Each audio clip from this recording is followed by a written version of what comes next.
Landon here as we get ready for our second School Bus Derby live stream. And we can see Danny Ramey down there too. Yeah. Junior is down there as well. That's him in the, I can't tell you what all it says. It's in our NRA shirt, it looks like. He fits right in at the fair. Yes, he does. And we have the School Bus Derby, but coming up first, we have the Big Ten, what is it called, Tug of War. It is the Big Ten Tug of War, and out on the track right now where we had the going back and forth with the outhouse race the other night, the Indiana Hoosiers and the Michigan Wolverines. Well, we got the national anthem right now.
Chris Stapleton, I believe. I think that's the same one as the Pike County Fair. That's what I was thinking.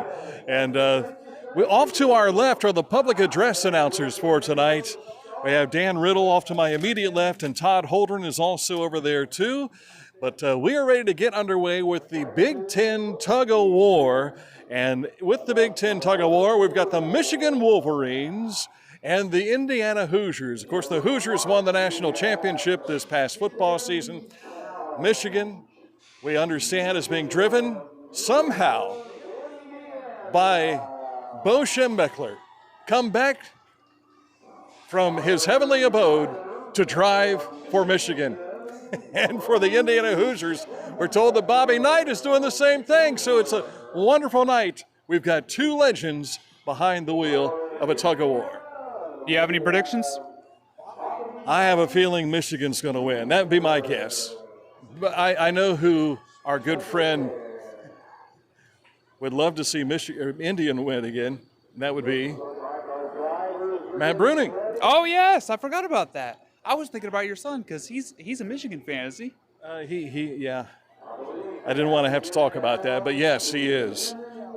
And I can blame John Cooper for that, because when John Cooper was coaching Ohio State, he had such difficulty beating the Michigan Wolverines, and my son started liking Michigan for some reason. I tried my best to sway him back, but now it's up to whether or not this bus derby thing works out, this tug of war. Here we go, getting ready for the tug of war to start. Michigan had a first start. We got spinning wheels on the Indiana Hoosiers. Funny, they said that Bo and Bobby were driving tonight, but I'm taking a look inside. They appear to have different bodies tonight. It doesn't look like Bobby Knight and Bo Schembechler. Do you remember who they are? No. Probably before my time, right? Yeah, before your time. Bo Schembechler was, of course, with Ohio State, and then he got hired by Michigan and then it was Michigan with Bo against Ohio State's Woody Hayes. And Indiana is pulling away here. Now, can we see if the Michigan Wolverines have enough to pull back? And yes, they do. Seeing some spinning wheels again on the backside of the Indiana Hoosier bus. And now we're kind of stuck in a rut here, I think. This is the first of 2 tug-of-wars we're going to have. The second one, the Ohio State bus is going to take on whoever wins this one. And Michigan is pulling away. We see that the Hoosiers are doing their best to come back. But is that the flag they need to reach? It appears that would probably be the marker. Barry Dean had one down there and he left. Gosh. Well, we were supposed to have somebody on the other end over here, and I've just been told that they left. We do see someone on the right holding a flag, so I guess everybody's just rooting for Indiana here. It sounds like it, but I gotta. Maybe Michigan's going to pull away. He is pulling away. He's to the 30, to the 25, to the 20, and now here comes the Hoosiers. They're not giving up. We talked last time at the Pike County Fair about having those flat-nosed buses in a bus derby. This is the closest we're going to get. Yeah, I guess that might be the strategy for a tug-of-war, but not a derby, because you can't hit anything with that flat nose. Precisely. All right, Indiana showing some strength here in the second portion of this tug-of-war between 2 Big Ten schools. The Hoosiers, national football champions, defending champions, and the Michigan Wolverines, they have dug deep into the track over there. They're leaving ruts. It's a good thing we don't have the outhouse race up next. And I think Michigan's got it here. Michigan is pulling away. And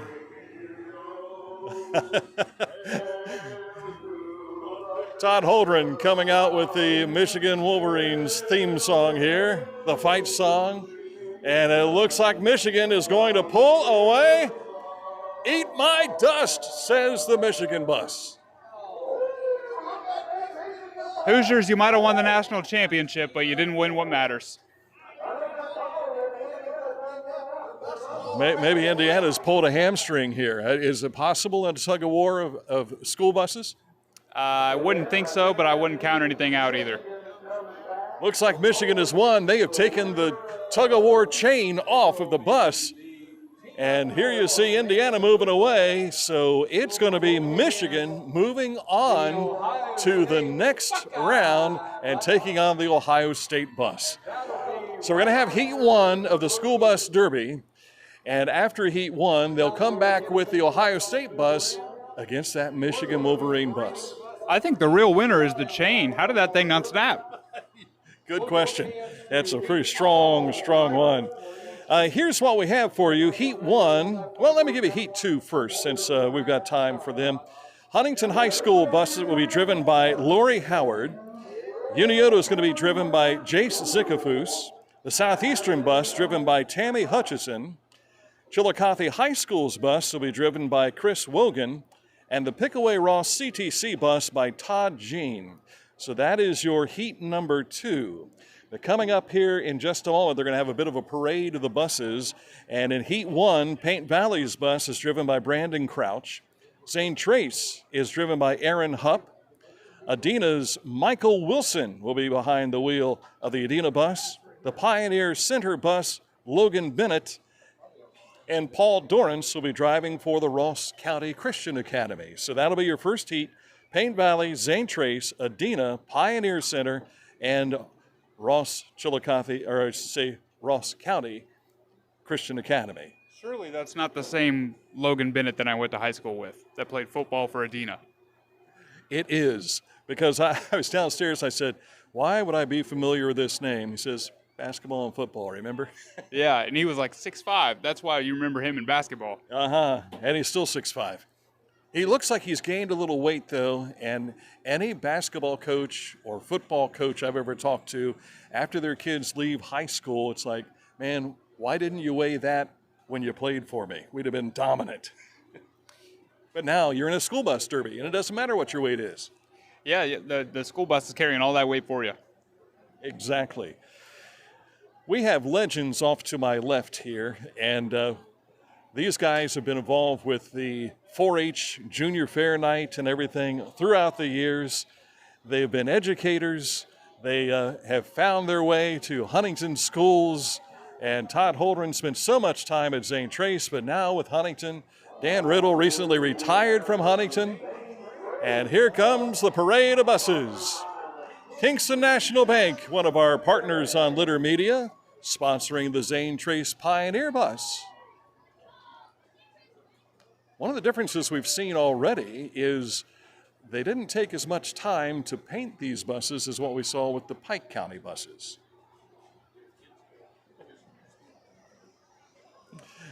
And up next, sponsored by Greenwalt Lawn and Landscaping. I'm trying to figure out, what's it look like to you? Something Eagles, is that RCCA? Oh, that's good eye. The Ross County Christian Academy bus coming in second. Up next, I see Paint Valley colors on this bus.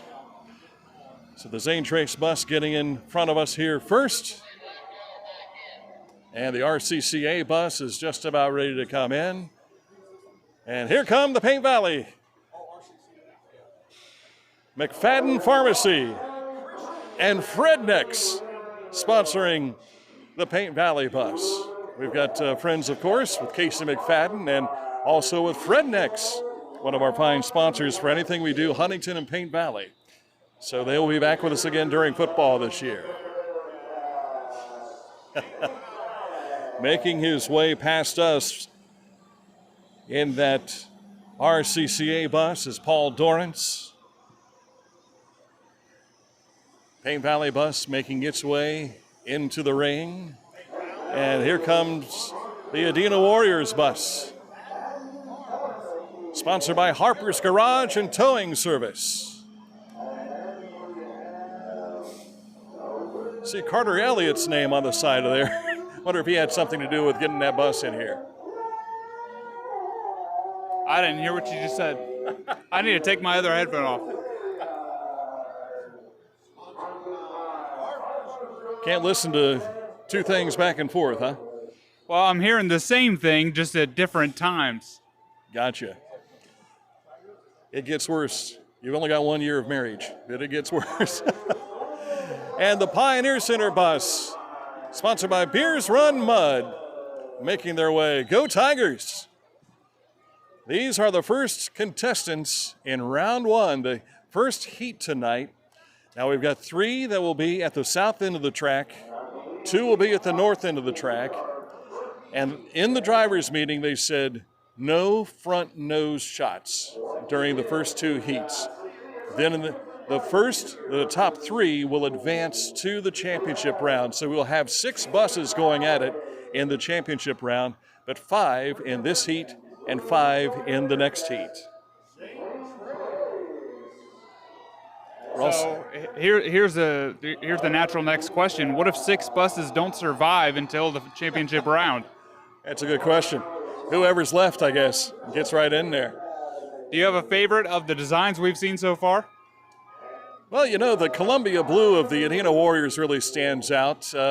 I like how the Pioneer Center almost has a look like the Partridge family bus to it in some respects. I was kind of thinking the Pioneer Center's bus looks like a quilt. I like it a lot. And they are getting into position. I like how they've written on the back of that one, "Don't hit this bus." I don't think that's going to be the case. Somebody's going to hit it. It never hurts to ask nicely. So we've got Paint Valley will be on the inside of the track, and we say inside, it would be outside for what we're looking at, but for the folks that are in the grandstand, that would be the outside.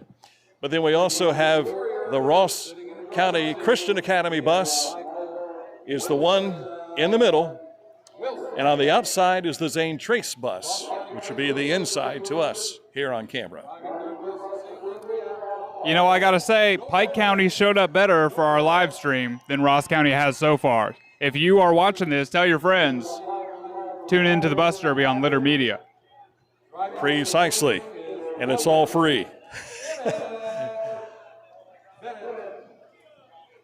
They are placing the barrier at the far end to make sure that it's ready to go. And once it's set, I think we'll have the 3, 2, 1 go, which is usually how everything starts at the fair.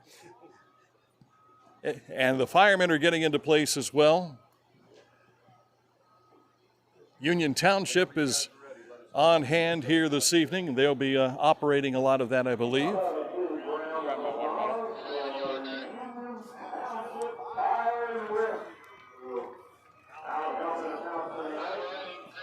All right. Decent crowd in the grandstand tonight, we can tell you that much. All right, sounds like we are getting ready to rock and roll here for the 2026 Heat number 1 of the School Bus Derby at the Ross County Fair. And here we go. Making the first big move is RCCA. Coming right up the middle, and there is going to be a collision with one of these buses. Oh, and taking a hit. Oh, the Pike seat. No, the Pioneer Center bus took a solid hit from 2, Paint Valley and RCCA, ganging up on the Pioneer Center bus. Adina and Zane Trace are going at it, mano a mano here. Quick shot, and there's a big hit. I tell you, the sound of the metal hitting each other is much different than what we saw in Pike County. It's a lot louder from our vantage point here. I'm seeing pieces of the buses break off. Brandon Crouch moving his Paint Valley bus away. And here again, Adina and Zane Trace going at it. Much like any time you see something in the SVC. Here comes Pioneer Center. Ahead of steam, and look out. Oh, big collision with the Paint Valley Bearcat bus. This is fun. That's Logan Bennett driving that Pioneer Center bus. I'm hearing glass shatter. Zane Trace and Adina, that Adina back end is crushed. And getting a look at the Zane Trace bus is too, and here comes another solid shot. Michael Wilson in that Adina bus, he said, watch, I'm going to put on a show tonight.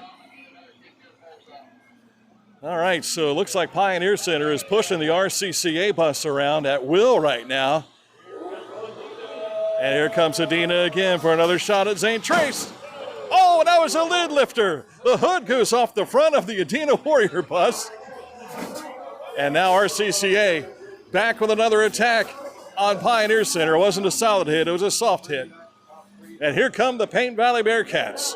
Up next, but Logan Bennett is taking that Pioneer Center bus right at RCCA. Another hit. This is going to be a big head of steam coming out of Michael Wilson from Adina. He has gone all the way to the other end, and he's going to throw it into reverse, and here he comes. He has Zane Trace square in his back sights. And a big boom and hit right there. Our photographers should be wearing some protective wear.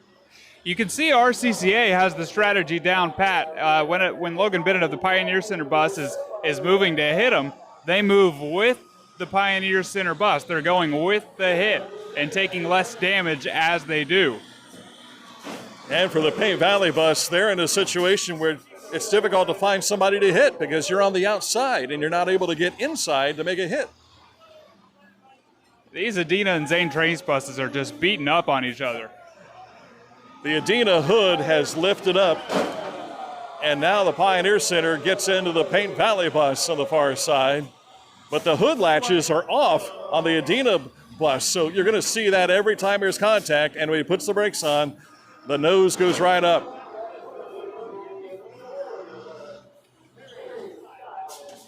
My early prediction, based on the way everybody's driving, is RCCA will easily survive this round.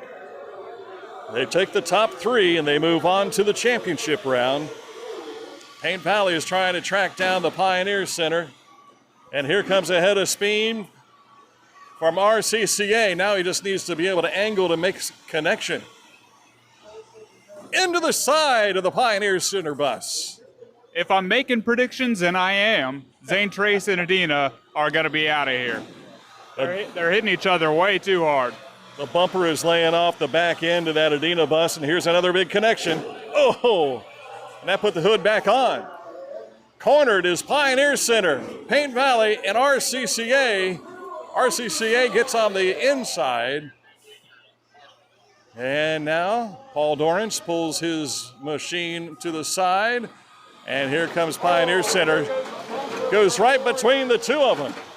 And a bumper is falling off of the Adina bus.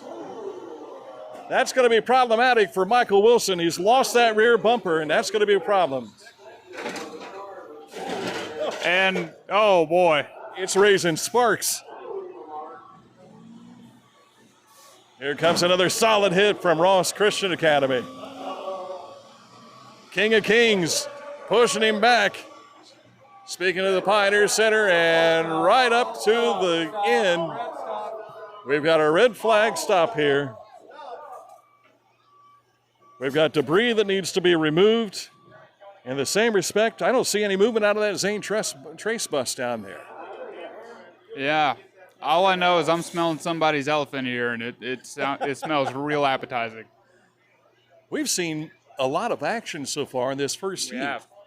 And most of it's been from Zane Trace and Adina, just back and forth into each other. Everybody else is kind of going with the flow, but you see the Zane Trace and Adina bus just pounding into each other, turn after turn, and that momentum is going to put their buses out of commission real quick. We're getting ready to go back to green. We see Paint Valley has gone to the far end, and I haven't seen any movement out of the RCCA bus. But look, the frame is exposed on that Adina bus, if you can see that close enough. And also, the Pioneer Center is boxed in right now by RCCA. And Paul Dorrance has it in reverse, and he is trying to put the squeeze on that Pioneer Center bus. Now Adina is going after Paint Valley. Look out! Big hit! Big hit! Now RCCA maneuvers into position as Logan Bennett is chasing him down to that Pioneer Center bus, going after the ZT bus, and almost turns the Zane Trace bus around. Paint Valley and Adina are locked. That back end of that Adina bus. The frame is exposed. We saw that happen with the Piketon and, help me remember, was it the Pike CTC bus? They connected, and they couldn't get separated at all during the Pike County School Bus Derby. Seeing more action now. RCCA trying to run away from Pioneer Center. Pioneer Center has it in reverse, and connection with the side. Just as he was passing the Zane Trace bus, he got clipped and left a little debris on the course. And again, just when you didn't think the back end could be pushed in enough on that Adina bus, a little more indention by Paint Valley. These buses are moving a lot faster than we saw at Pike County, too. It seems like they are, Dan. There's less mud in this track than there was in Pike County. Oh, another piece falls off the Adina bus. Yeah, the Adina bus is getting beat up. Pioneer Center pushing back on RCCA, now going after the Paint Valley bus, squeezing through. Zane Trace somehow avoided all the collision.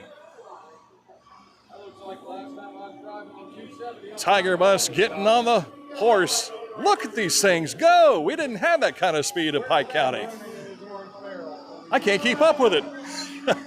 Adina and Paint Valley are locked in place. They're also in a bit of mud and having difficulty. A big hit between RCCA and Pioneer Center. And here comes Dorrance, and he's pushing Pioneer Center back to the other end again. You know what I just saw when that Pioneer Center bus went by? They have some tires in the back rows of seats, and I don't see that in any of the other buses. I wonder if they added some weight. Look at it as it goes by. Little weight and protection. I'm sorry, not the Pioneer Center bus. That's the RCCA bus. Now we're starting to see more crushed metal on the backside of both Paint Valley and Adina's buses. In the meantime, there's no speed lost between the RCCA and Pioneer Center, and they connect again. We've got a mass at the north end of the course here, and at the far end, we've got Zane Trace hanging out, just waiting to hit somebody. Backing up to hit somebody. And it's going to be Adina. Here it comes, and boom! We have seen the exhaust system dislodge on the left side here of this bus from Adina, and there are chips everywhere on the course right now. Pioneer Center moving back up against RCCA, but a little hit on the side between Paint Valley and Adina got part of the Pioneer Center bus on the way. Tell you, Brandon Crouch, he is wore out the back of his bus, and this Adina bus is going to need some help. Zane Trace and Adina now on a collection. Boom, and another more fold. And RCCA and Pioneer Center, they have been going at it all night, and they are stuck back and forth on the north side. Here comes Paint Valley again, trying to get another side shot on Adina. Got the side, but didn't slow Adina down. Adina makes a connection with Pioneer Center, but he's stuck in between a rock and a hard place here. Here comes RCCA. Look out. Another shot back to the other end. Zane Trace starting to get into position now. Only 3 buses will survive. Another piece just flew off the side of the Pioneer Center bus. Seems to me like Paint Valley gets to play spoiler here because everybody else is in their own matchups. It's much muddier on that side of the course as well, and that's got to be a problem. Oh, man, Adina got sideswiped, but he's still moving. He's still moving. And now the Pioneer Center, it's dragging part of its frame there. And another big hit from RCCA. Didn't even know that RCCA had buses. They got one tonight, and they're using all of it. Or that they could be this violent.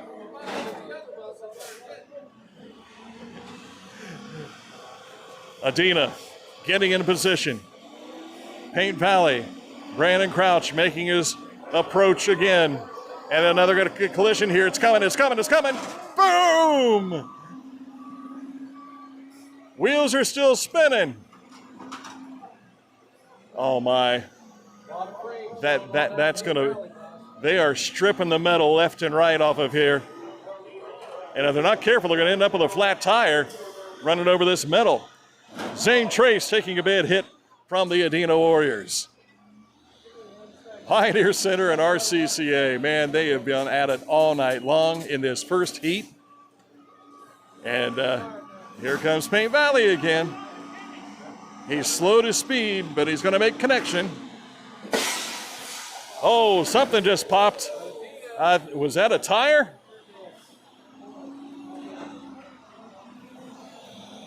That big pop came from the left side. Oh, we lost the exhaust system. That's what's gone. Adina lost its long muffler.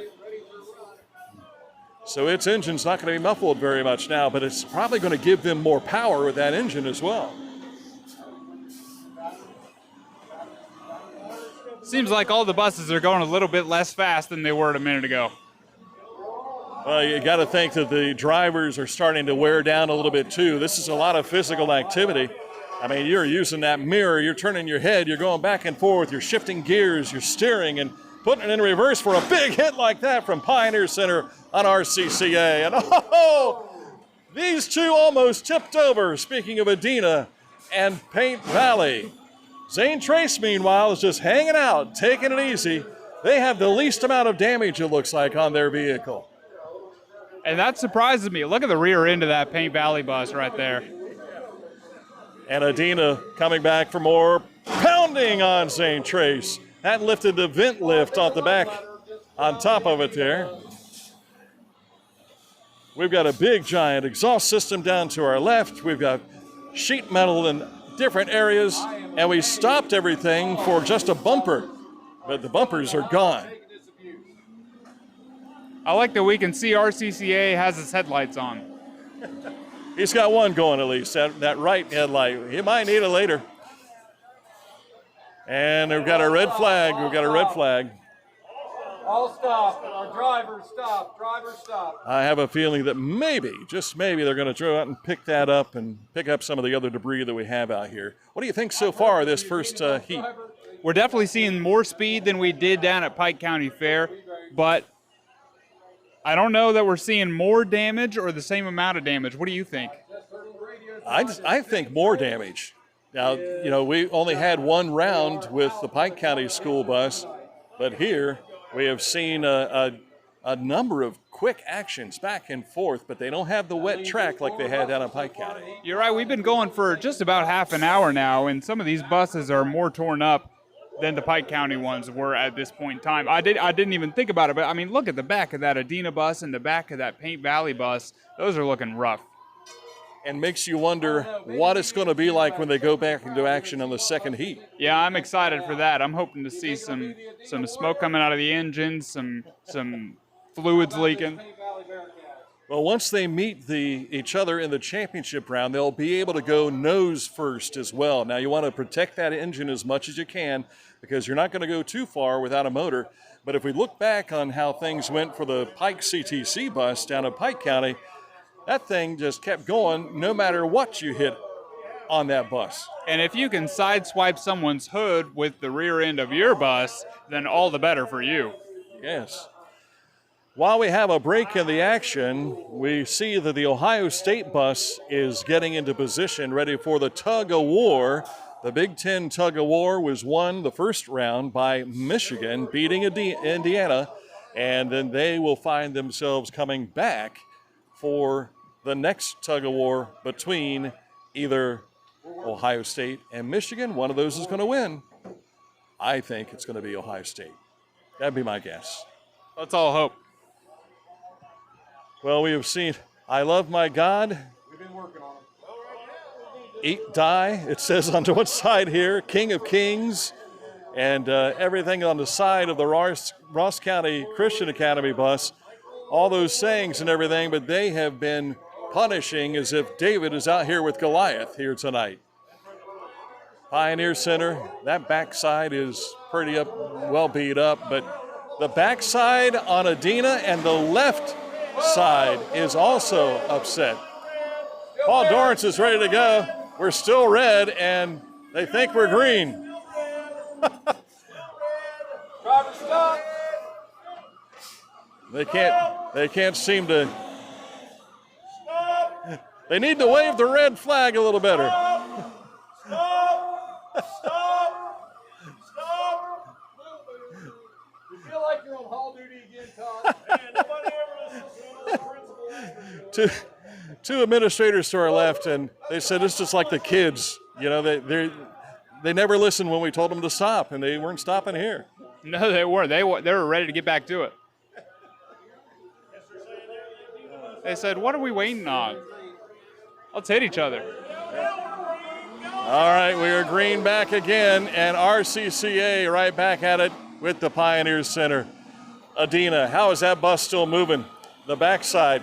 It used to be able to hold about 60 kids. It looks like it would probably hold maybe 40 now. Here comes Logan Bennett. He is on his way big time. We're on the Paint Valley bus. He makes a good connection. Adena pulling away. Michael Wilson behind the wheel. He wanted to put on a good show tonight, and he has certainly done that, but he has used up a good bit of his bus. RCCA right back at it again with Logan Bennett. Pioneer Center is being turned around, and that might be the only way to get away from that RCCA bus. What do we know about the personal relationship between Logan Bennett and the RCCA driver? Because it seems like there might be some bad blood. Here's a shot to the side from Paint Valley on Adena. And just a scraping of metal and hearing it. And another big hit there from Pioneer Center on the RCCA bus. That lifted his hood. Uh-oh.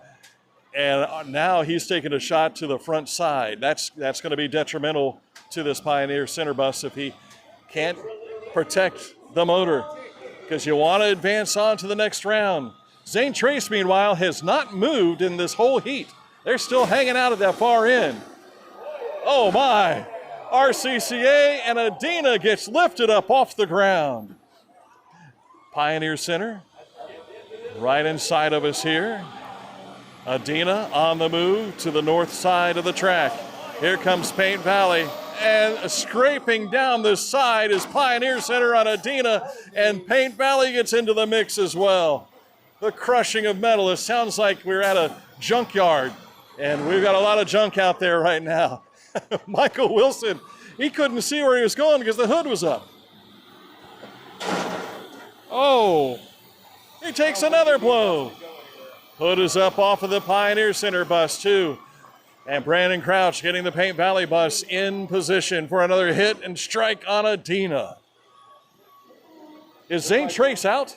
Zane Trace is out. Zane Trace is out. That's why they've not been moving. All right. So they are the first ones out here. RCCA, we've lost another exhaust system off of one of the buses.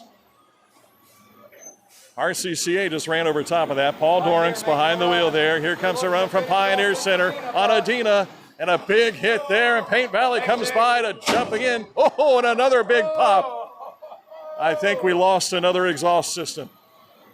Something popped on that Adina bus. And RCCA ran right over top of it, and another big hit on Adina.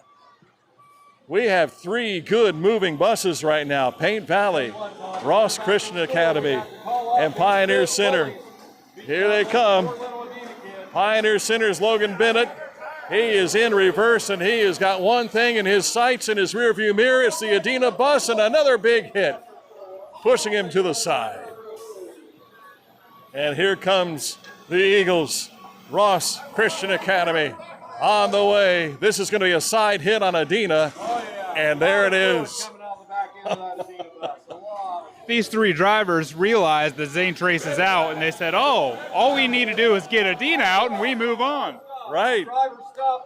Paint Valley took a big hit from Pioneer Center. We're under a red flag. And I'm going to,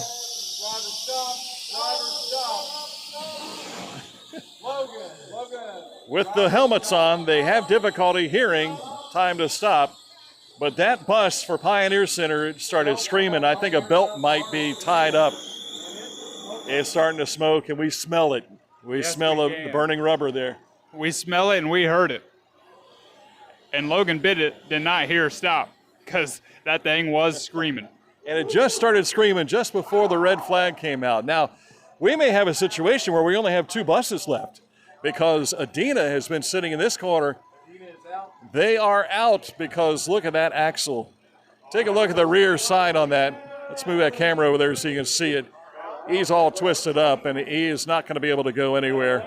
So they'll probably have to mechanically remove him. Pioneer Center, meanwhile, their hood is up, but they had a screaming belt on there. If that belt was for an alternator, the battery's not going to run very long on that bus. Meanwhile, Paint Valley is still alive, and so is the Ross County Christian Academy. And they're coming out to move one of the buses here, and we'll see what happens. Yes, we will. You want to tell the people about our great sponsors? Yes. Thank you to our sponsors who make things like what we're doing here possible. We have sponsors that are called the Tier 5 sponsors. And those Tier 5 sponsors are the ones that they get a part of everything we do. And that includes our friends at Litter Quality Propane, our parent company. Our friends also at Hometown Motors Incorporated, Classic Brands.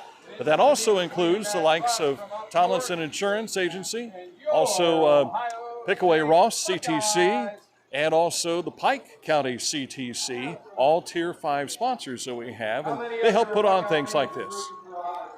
Yes. I was more meaning, do you want to go to commercial break? But that worked too. Oh, we could do that as well if you'd like, because we do have a break in the action here. Meanwhile, I happened to see one of the bus drivers had been watching how this all was playing out, and then they're going down to make their way to the bus for heat number 2. They're currently getting ready to pull this Adina bus off the track right now. Zane Trace is also down here. And if that Pioneer Center bus can go, then they will be A-OK to make it on to the next round. But look at the back end of that Paint Valley bus as Brandon Crouch brings that around. Bumper is off to the side.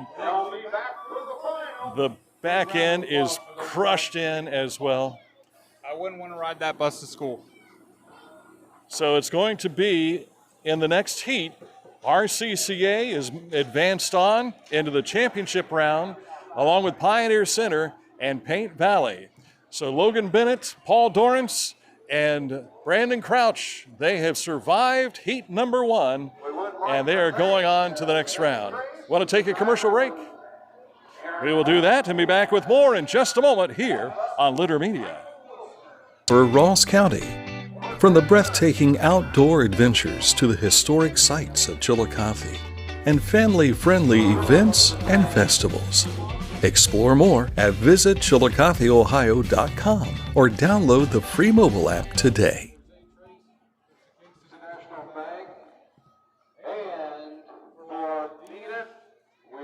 And I'm glad you played the Ross Chillicothe Convention and Visitors Bureau because they also are a Tier 5 sponsor. So thank you for that reminder as well.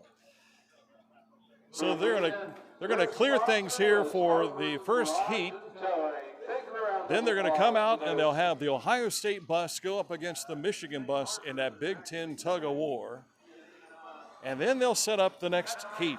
And that next heat, Huntington High School's Lori Howard will be driving. Jace Zickafoos is driving for Union Scioto Schools. Southeastern, Tammy Hutchison is behind the wheel there. Chris Wogan is driving for the Chillicothe High School.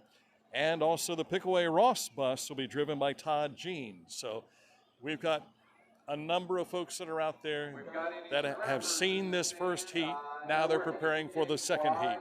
And they'll get a feeling what it's like to get hit and then to hit back.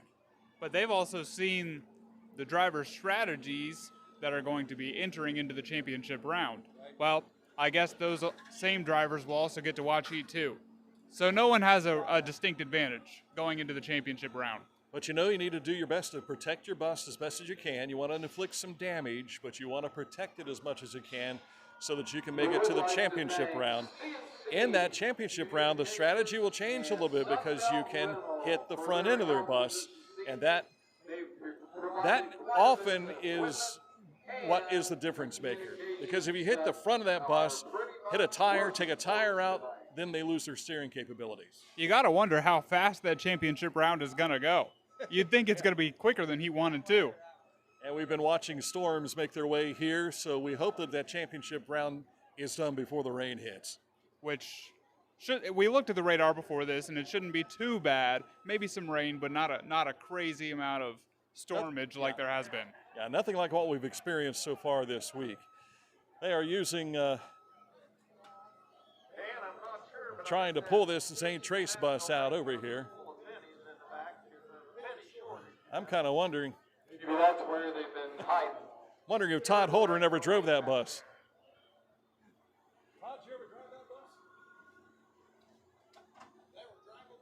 Did you ever drive that one, the St. Trace bus?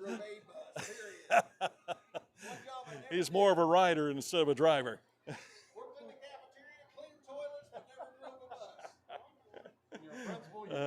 That's right. Principal duties mean you have every job.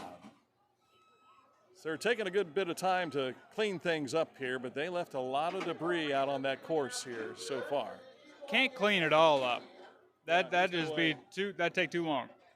Well, and something else to keep in mind is we've got the autocross to be run here tomorrow, and then the demolition derby itself. So there's going to be some type of debris out on the floor over the next couple of nights. Yeah, absolutely. They'll definitely take off the big pieces after this, but, I mean, the little crumbs, they ain't hurting nobody. They're just that, little problems, right? What a first heat we had here. So advancing again in that first heat, Paint Valley with Brandon Crouch, also Pioneer Center's Logan Bennett, and Ross Christian Academy's Paul Dorrance. And getting ready to set up for the Big Ten Tug of War.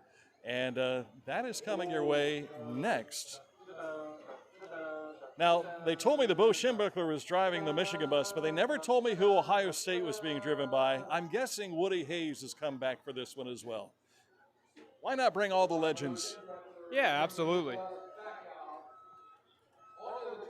Woody Hayes was a coach down at Miami University. Bo Schembechler was on his staff there. He goes, takes the Ohio State job. Bo follows him there. Then Bo gets the job at Michigan, and that's where that big rivalry began between the two schools that really was intense for a number of years. Not to mention the war we fought over Toledo. Precisely. Toledo has the Mud Hens, of course. And don't they have a lot of glass up there?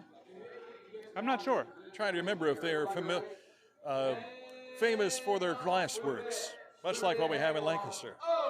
I know we wanted it, and Michigan wanted it, but we got it. Gotcha. You asked about the chain between these two. It's not a chain. It's a cable. That's why it was so strong. Oh, maybe a bungee cord? Like that kind of cable? That could be interesting if it were a bungee cord. I don't think so. There is too much. Imagine that. Yes. All right, so we've got the Buckeyes on the south side. We've got the Michigan Wolverines on the other side. They haven't said publicly what happens to the winner or the loser here. So it'd be interesting if the loser found a way inside the course and allowed everybody to beat up on it. They would never do that to an Ohio State bus here. That means Ohio State has got to win. So are you saying the game is rigged, Dan? Not saying that at all. No, not at all. I'm just saying that's how I would like to see it play out. Me too. They almost have all the debris, well, what debris that is they can see carried away. And we are ready to go for a countdown to start this tug of war between Ohio State and Michigan. And Ohio State has the first pole. Wheels in motion. This Buckeye bus has not been tested here tonight. Michigan has already gone through one battle against the Indiana Hoosiers. They came away victorious, and they pulled the Indiana Hoosier bus all the way to the other end of the course in that tug of war. Michigan's starting to show they've got a little fight left in them. And here's the Buckeyes digging in. I see they've got it in drive, not in reverse. And now they're pulling back again. Buckeyes moving south. Of course, the Buckeyes are south of Michigan, and Michigan is on the north side, and they're going to go that direction. And here they go. They're pushing forward, trying to get the Buckeyes. And he's pulled him a good 20 feet there. But now the Buckeyes come right back, as they do every time they go at it. The Buckeyes starting to show a little bit of strength. They're digging in, doing what they can. And now here comes Michigan. Like every game we have between the two, there are ebbs and flows, and we're having it already in this tug of war. And the Buckeyes, a little bit of steam going here. And a crowd is starting to cheer for that Buckeye team. And the Bucks, can they drive, drown the track, and pull this Michigan team away? And the Buckeyes are victorious. And the Michigan Wolverines are eating dust. As it should be. My son comes away shaking his head. Maybe you can go down there and grab that bumper and beat up on the Michigan truck after this. Yeah, I don't know if I'd be picking that thing up. That's another back issue. It'd be another workman's compensation situation. How much does that thing weigh right down there? Good question. It took them a bit to get it over. They didn't just throw it over. They had to lift it up onto the wall and then kind of slid it over. So I'm going to guess a good maybe 50, 60 pounds, maybe more. I don't know. I'm not a good guess on bumpers. Maybe. I don't know. We will have a next round of parade of buses coming through for the second heat. That is Huntington High School, Unioto, Southeastern, Chillicothe, and the Pickaway Ross CTC. Let me take a moment to say that we have our first 4 games determined for our Litter Media coverage for high school football play-by-play, and that will be next Friday, not this, but next Friday. Circleville will be at Chillicothe, And we will have coverage on that for you Friday night. And then the next Friday night, week 2, we find ourselves at Huntington High School as they'll be hosting the Bern Union Rockets. Week 3, we head up to Pickaway County. We'll be at Logan Elm with the Miami Trace Panthers. And just today, we were approved to go back to my hometown, Asheville, as the Teays Valley Vikings will host the Lancaster Golden Gales in the OCC Capital Division weekly opener. And now is also a good time to remind folks that we have a prize for the Neil Coleman Insurance Wyandotte Mutual Litter Media Player of the Week. And we are always looking for new nominations for a new Player of the Week. So if you have a player that you'd like to nominate, send us an email at littermedia@gmail.com. Include a photo of your athlete, some statistics so we know why they deserve to be the Player of the Week. And any amateur athlete is eligible to be nominated. And at the end of the year, what do they get? A big trophy. At the end of the year, we select a Player of the Year, and then they'll get a big trophy and the honor of being the Player of the Year. And it's a nice trophy. Yes, it is. It's a weighty trophy, too. It weighs about 10 pounds. So thank you to our buddy Nate who puts that together for us and does all the engraving on it with Buckeye Engraving. So we appreciate that. But I tell you, I don't know that we've received a nomination yet this week. Do we want to determine maybe the Bus Derby winner tonight might be our next Player of the Week? You know, that's kind of why I wanted to bring it up, just to give the people the chance to submit a nomination. And if they don't, hey, we're here. That's right. And while they may have been a paid driver, I think we can skirt on that issue right there. Yeah, I think we can.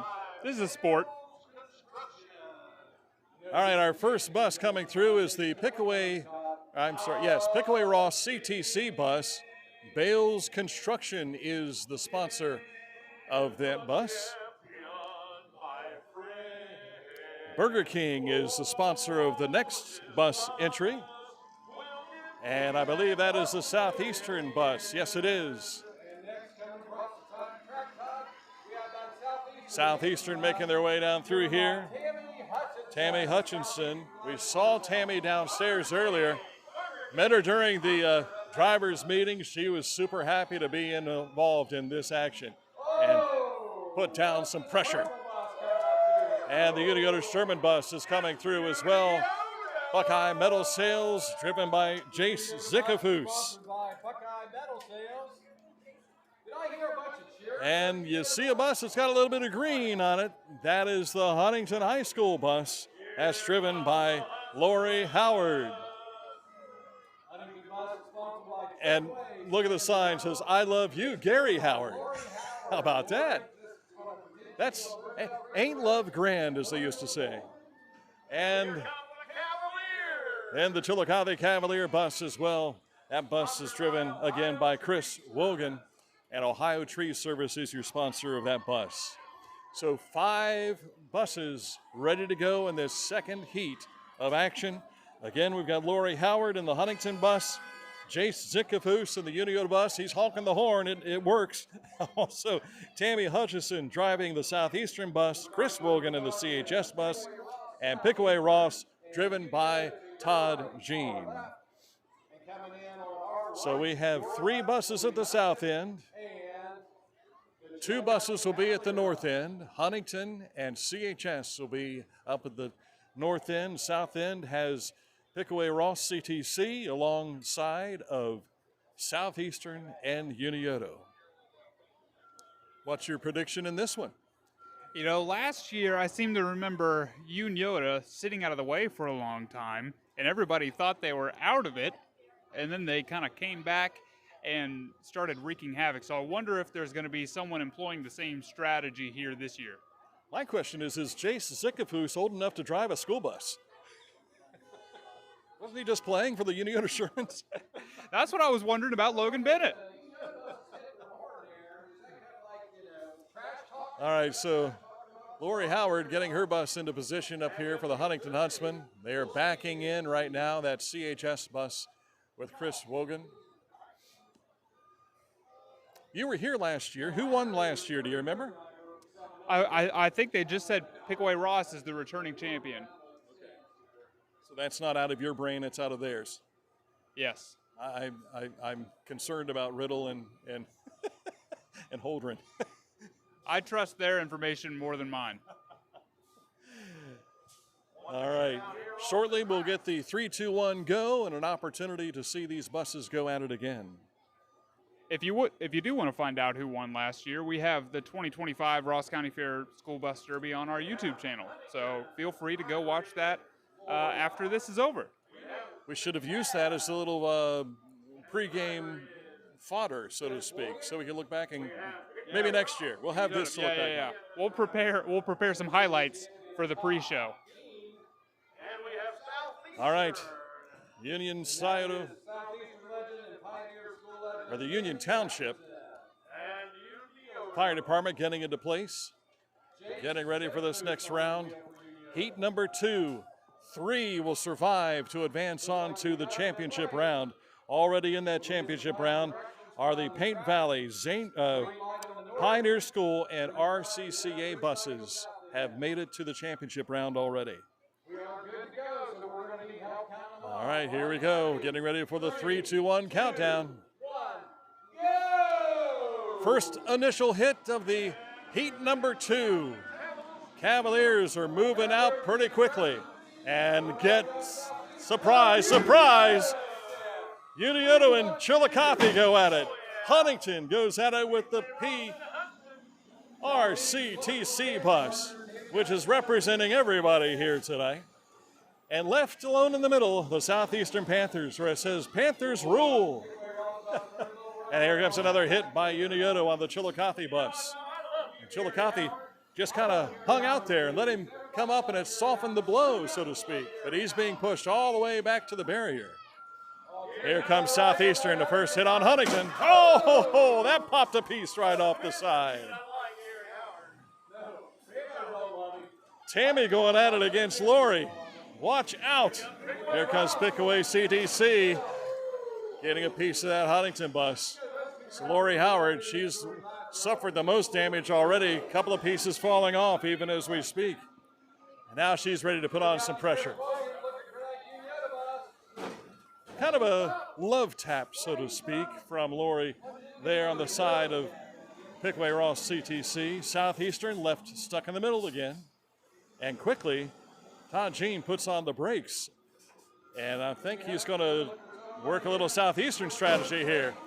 A double hit for Huntington with Pickaway Ross and Southeastern. Meanwhile, Chillicothe and Unioto going at it on the outside of the wall. Chillicothe is going to get a little tap on Huntington there.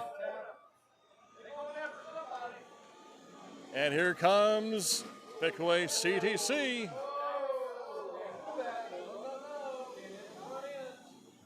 Cabling is stretched down on this Unioto bus. I'm not sure what that is. I don't know if that was for their radio speakers. All right, here comes Tammy Hutchison with a big head of steam on Chillicothe and makes connection. Meanwhile, so does Pickaway Ross CTC onto the Huntington bus. And here comes Zika Foos from Unioto in the side of the Pickaway Ross CTC bus. Big hits already, and Chillicothe coming back strong, hitting on the side of Southeastern and now right on to the vocational school. And Wogan is pushing him all the way back. All alone is Lori Howard in the Huntington bus.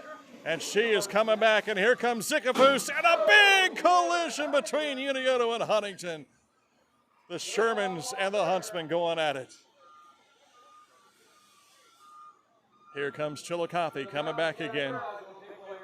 Not a full speed, but enough to lift the backside of that Pickaway Ross bus up.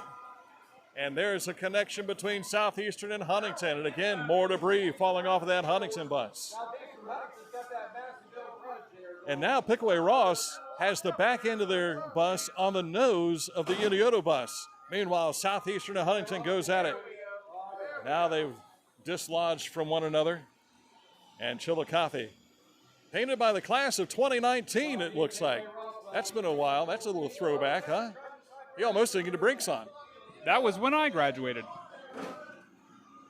And here comes Chillicothe and Pickaway Ross, and another big hit. And the Pickaway Ross bus is about 4 feet inside the Chillicothe bus. That's a little intrusion right there. Todd Jean just pulled his chin strap a little tighter after that hit. Here comes the Unioto. It's going to connect with the Unioto, and then Chillicothe gets into the side of that Unioto bus. We've got a log jam right there between Chillicothe, Unioto, Huntington, and Southeastern stayed outside the fray there. Tammy looks like she's trying to get it to go in gear, and it doesn't look like it's moving. She's got it now. Chillicothe and CTC says hello. Huntington and Unioto now. Boom! Crushing hit. Looked like a pop can going together there. And here comes Chillicothe. Full head of steam. Tammy Hutchison. Watch out! Chillicothe and Southeastern connect. Panthers and Cavaliers going at it. Then Lori Howard says the Huntsmen need a piece of this.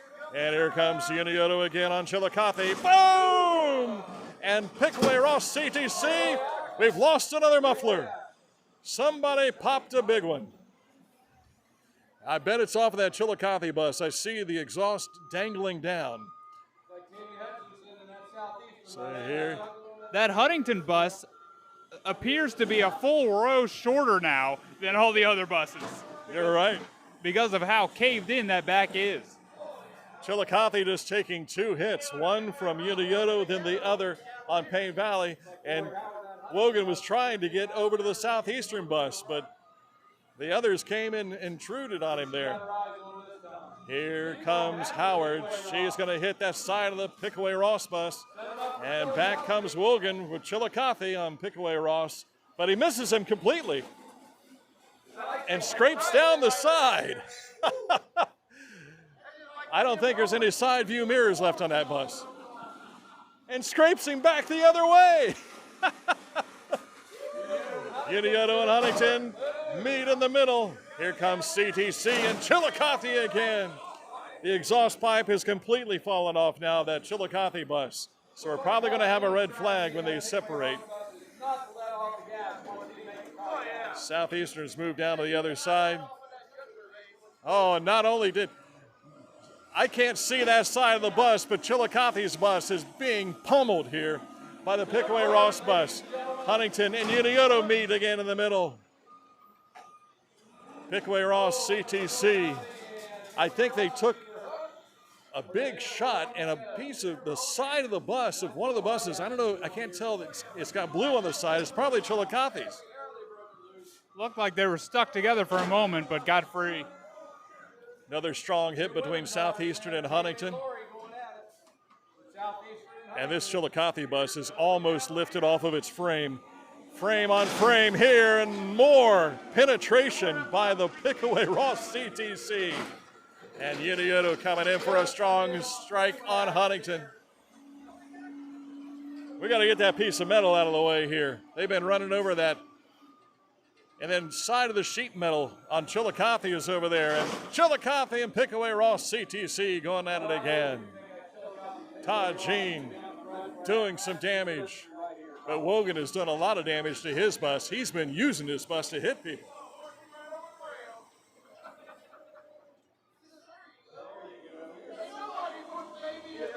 And here we go.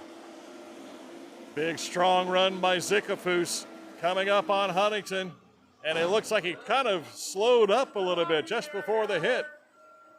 CTC connecting again on Chillicothe at the far end.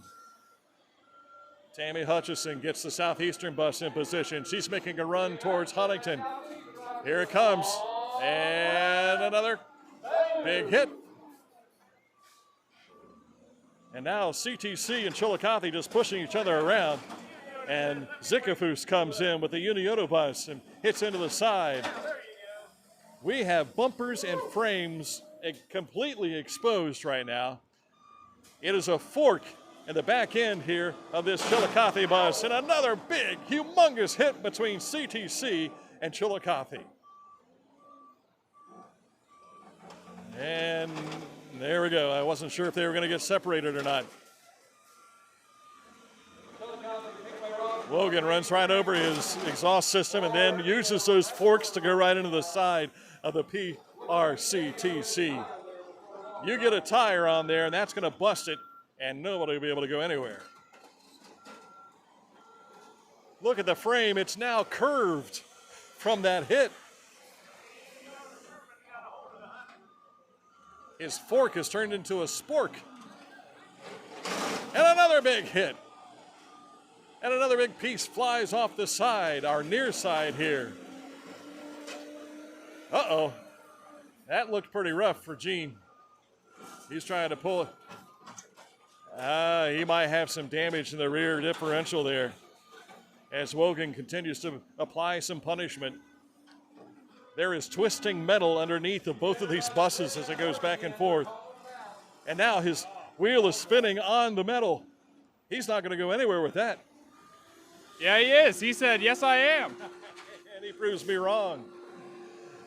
Zickafoos and the Unibus. You can't put much pressure on somebody when they're going away from you. And look out. Wogan almost ran into the barrier at the far end of the track. Here he comes, driving over top of all the shredded metal and lays another big hit inside of that Pickaway Ross CTC bus. You hear those tires squealing for a second there. You know, we had a red flag earlier to pick up just a little bit of debris. This stuff is dangerous out here right now. It's doing damage to the buses. Zickafoos and Huntington and Unioto again connect. It's not dangerous enough. Not enough to pick it up. All right, the CTC bus on the move. Chillicothe's bus coming back at it again with Wogan. And here comes Southeastern. Almost connects with Chillicothe, but for some reason slowed up. And they'll take some punishment right on the side. Pickaway Ross CTC hitting that rear wheel of Southeastern. And now Huntington and Chillicothe are ganging up on Southeastern. Southeastern shouldn't have inserted themselves there. They got into a load of trouble I don't think they wanted. Now everything is dragging off the back end of that Huntington bus. And here comes Zickafoos. He's going to run right over top of it and try to connect with Huntington again, and he does. And we're seeing arms wave right now. All right, we now have the red flag, finally. Finally. Tammy has taken her bus to the far end over here. Meanwhile, we've got Unioto, Huntington, Chillicothe, and Pickaway Ross CTC all at the north end. But we have more debris here now than we had, I think, at the end of the first heat.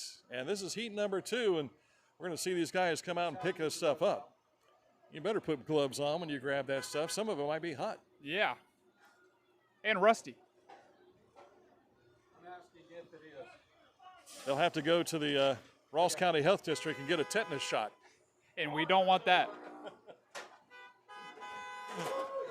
Happy to hear the buses still have the horns operable, making some noise. Yeah. Yeah, I remember waiting on a school bus and you hear the horn honk because you forgot to watch for the bus? I rode the bus home from school, but I never rode it to school. Is that right? Was that because you couldn't wake up in time? No, my parents usually drop me off on their way to work. I gotcha. Okay. And I only rode the bus 1 year because my sister was 6 years older than me, so we would walk home together. But then when she graduated, I was in 6th grade, and my parents didn't want me walking home by myself, so I rode the bus for 1 year. And then they decided I was old enough. That's what it's like to live out in Frankfort. You're going to walk to the school, right? Yeah, but I didn't live very far, just probably a 5-minute walk. Not bad, unless it's in the rain or in the snow. Yeah, I didn't want to do that. I was the last one on the bus when I was in school. And, of course, I lived there in Skunk Holler, just north of 316 and 104 in Pickaway County. And then it was a short bus ride across the river over to Teays Valley. So I was probably on the bus maybe about 10 minutes, if that, thereabouts. Problem was, my mom and dad's best friends were 2 of the bus drivers at Chillicothe, or at Teays Valley. So I couldn't get away with anything because they got back to mom and dad in a hurry. Right. You were the last one on the bus. Does that mean you were the first one off? Yes. That's nice. You were living the dream. My buddy Greg Birchwell, however, he lived over by Orient, and when Teays Valley was on split session, we had to start at 7 o'clock in the morning. That was our first bell for the first class. He had to get on the bus at 5:30 to make it to Asheville, and he was the last one off. So in our junior high, we started at 1 o'clock. So you got home at like 8 o'clock. It was crazy during split session. That poor guy. Yes. One more reason to support your schools and pass school levies. We'll throw that out there since it's a school bus derby, right? They have cleared a good bit of debris, but I think some of this they wanted to get rid of is on the Huntington bus, and I think it's still connected in some fashion. Yeah, it is. It's still connected. Hey, that means they get to keep it as a weapon. I think that should be the ruling. Did you notice the nose of the Pickaway Ross CTC bus? You see a number on there? I do see a number. It says 67. You better do that on camera for you. All right. Zickafoos has worn that horn out tonight. And his rear view mirror, it looks like. He's flipping it down there. Checking his rear view mirror there. I guess that comes in handy in the Ross County Bus Derby. Yes. Hey, thanks again to McDonald's, one of our Tier 5 sponsors, along with Classic Brands, our friends at the Ross Chillicothe Convention and Visitors Bureau, Hometown Motors Incorporated, Litter Quality Propane, and also in there, Pickaway Ross CTC, Adult Education, and Pike County CTC, all sponsors of our coverage here on Litter Media, on YouTube and Facebook. And we will be on Litter Media Radio for high school football a week from tomorrow night. And if we can, we'll try and live stream a game or two on video. Yeah, and we have something coming up Monday night too, don't we? Yes, we do. We will be at Chillicothe High School for their Meet the Team night. We are going to do a live stream of that. You'll get a chance to see all of the teams that are involved with Chillicothe's fall sports. And then the week after will be the first of our Cavalier football shows. We'll be live streaming from inside Shawnee Lanes at Julio's Pizzeria. It's something we did back during my radio days at WBEX. And I was approached by one of the former Cavaliers who played back in the, I'm not going to give the year away, but he's now on the coaching staff, and he says, do you think maybe we can bring that show we used to do back again? And I said, if we can come up with the money, yes, we'll do it. So they've got the sponsorship, and we're ready to rock and roll. I'm excited for that. I'm very excited. You're more excited about the pizza. That'll be part of the show, too. Well, I'm a pizza guy with no red sauce. You forget that. Well, I'm sure we can special order something for you. If we can do that, then I'm doubly excited.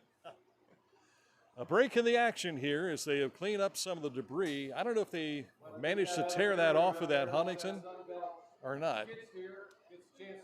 But we have had Southeastern's bus is at the south end down here. They retired the Zane Trace bus that way, but it looked to me like Tammy still was moving pretty well out there on the course before this break. Speaking of Tammy Hutchison, the driver of the Southeastern bus. There was a moment towards, right before they stopped, where the Southeastern bus inserted themselves into kind of a four-way collision, and I'm wondering if that was just, you know what, I'm out of here. I'm done. They did tell the drivers during the drivers' meeting, if you want to stop, just give us a signal and we'll stop. Tammy's moving that bus, and here goes Unioto's Zickafoos and Huntington coming back at it. Pickaway Ross CTC is already connected with Chillicothe, and this is going to be a nose shot. They said, don't hit the nose, and Tammy did a good job of stopping just before she reached it. Southeastern playing by the rules. Huntington takes a big hit from Unioto. That was towards the driver's side. Pickaway Ross CTC going out with Chillicothe, who's just lost the back door. Southeastern back into the mix again. And we got headlights on everywhere, it looks like now. We didn't advance into the dark at Pike County. No, I don't think we did. Although that was a couple weeks ago. It wasn't getting dark as early yet. Oh, we might have lost a tire there. Huntington and Southeastern hit. I just can't tell who it was. Southeastern's moving, so is Huntington. And if so, it's that far left side. Here comes Southeastern and Chillicothe. Oh, and a big hit! Almost turned the bus over. Huntington comes around. Lori Howard, she hit the side of that Southeastern bus, and I thought she was going to tip it over. Really did look like that. And here comes Uniota, maybe for the killing blow. Zickafoos, but Lori's kind of moving away and doing a good job. That's a great way to protect yourself. There is a connection. Chillicothe pulling away quickly. I tell you, it's a good thing his brakes works because it looks like he's going to go right into the barrier every time he backs up. Oh, and on the driver's side of the Southeastern bus. I don't know if Tammy saw that coming, but Chillicothe got right there on the driver's side. We've not seen yet. Pickaway Ross bus is in the way. We can't quite see. And now we've got a little help from the Chillicothe bus to move her out of the way. Now she's stuck in the middle and takes a hit from Huntington. That knocks one of the battery doors off on the side here on Southeastern's bus. Chillicothe coming up on another approach on the Pickaway Ross. CTC crushes another back seat. Unioto and waiting to see what happens between Southeastern and Huntington. Zickafoos moves to the other end of the course. The CTC bus pulling away. We've got Huntington and Southeastern locked up together, and here comes Chillicothe again on CTC. Oh, that pops a tire. That hit the left rear tire on the Pickaway Ross CTC bus, and it popped big time. I was waiting for that to happen. I could see it coming. That frame, that's what's dangerous.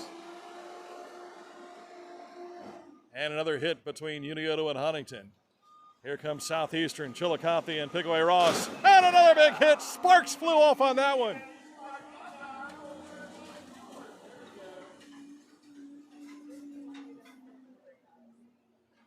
All right, Chillicothe and Huntington on the north end. South side, here comes Southeastern and Pickaway Ross CTC. But Chillicothe making a move. Frame on frame, more sparks that time.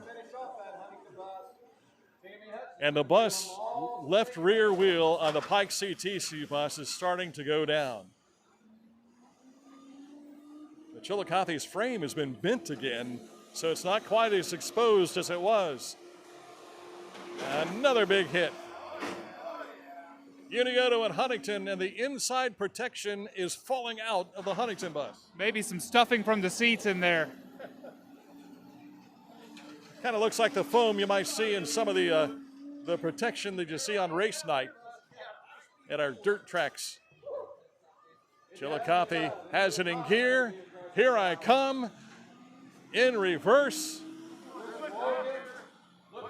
Huntington on Southeastern. Chillicothe is going straight for the CTC, and there it is, another big hit with sparks. I've not seen sparks out of the others, but Chillicothe and Pickaway Ross, they've got the sparks going here tonight.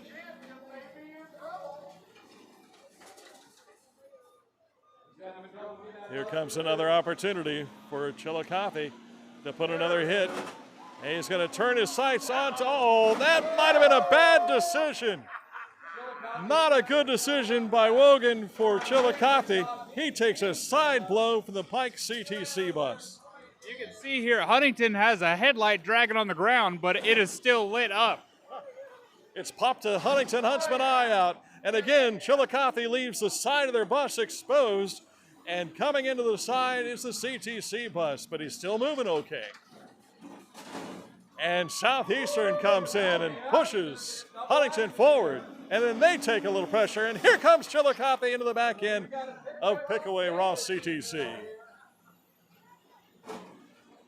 That left tire starting to really go down now on the CTC bus. And here comes Chillicothe again. Oh, he tried to get a little hit on Huntington, but he's sideways. Look out, you better get on the move. Oh, just did get away, and no hit from the CTC bus.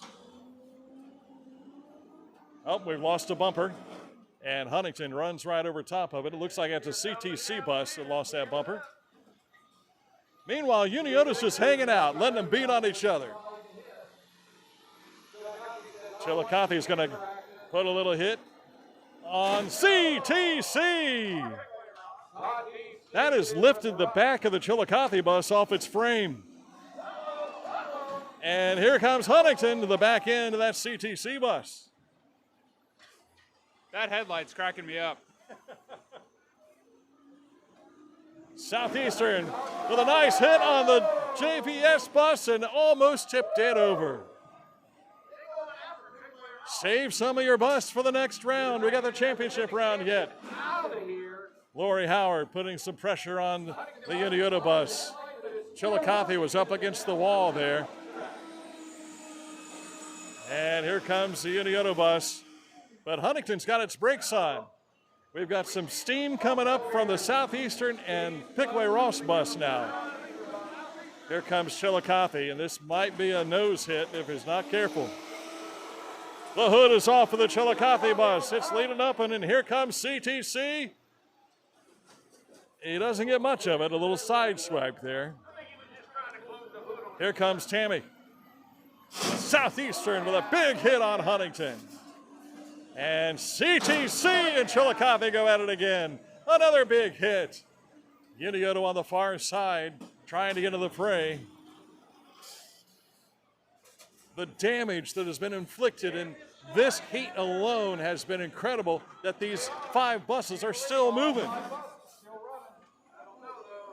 Here comes CTC, another side shot on Chillicothe.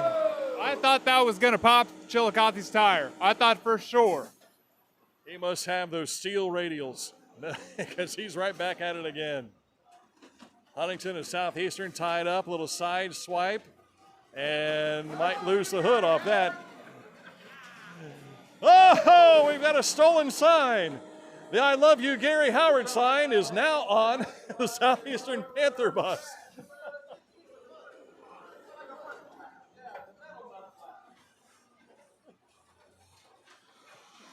Uniota getting in position for a hit on Huntington. And Chillicothe hits under the side of the Uniota bus. Here comes the CTC, right on Chillicothe. That blows the tire. We got one tire off there. Oh no, he does still have both tires. That must have been the exhaust again. It must have come loose and just made that big pop again. Chillicothe coming, going right by the Uniota bus. He's going for a quick hit on CTC. More sparks and lifting again the CTC bus off of its back wheels. Meanwhile, in the middle, Uniota and Southeastern going at it with Huntington. There's another big pop. Not sure what that was. A pop and a hiss. Huntington all by itself, way back. And here comes Howard. She's making her way towards the Southeastern bus again. But there's Uniota with a big hit. And the CTC and Chillicothe separate. Chris Wogan getting ready. He puts it back in reverse. I think he's trying to put the CTC bus out of this round. We have heard popping and cracking and all kinds of metal. Again, sparks every time these two hit, but we don't see sparks off the others.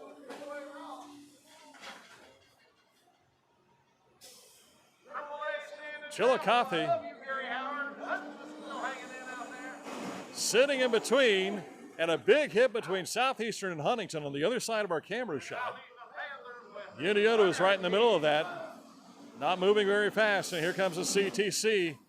Up, he put on the brakes, and Chillicothe's going to come up again, and more crushing and tearing and just middle wrapping left and right. Back the other way again comes Huntington and Unioto doing the same. This is a heavyweight battle, and there's the wheels off. Up, the wheel stays on, but he is off his rocker, it looks like. It is a wonder he's still going.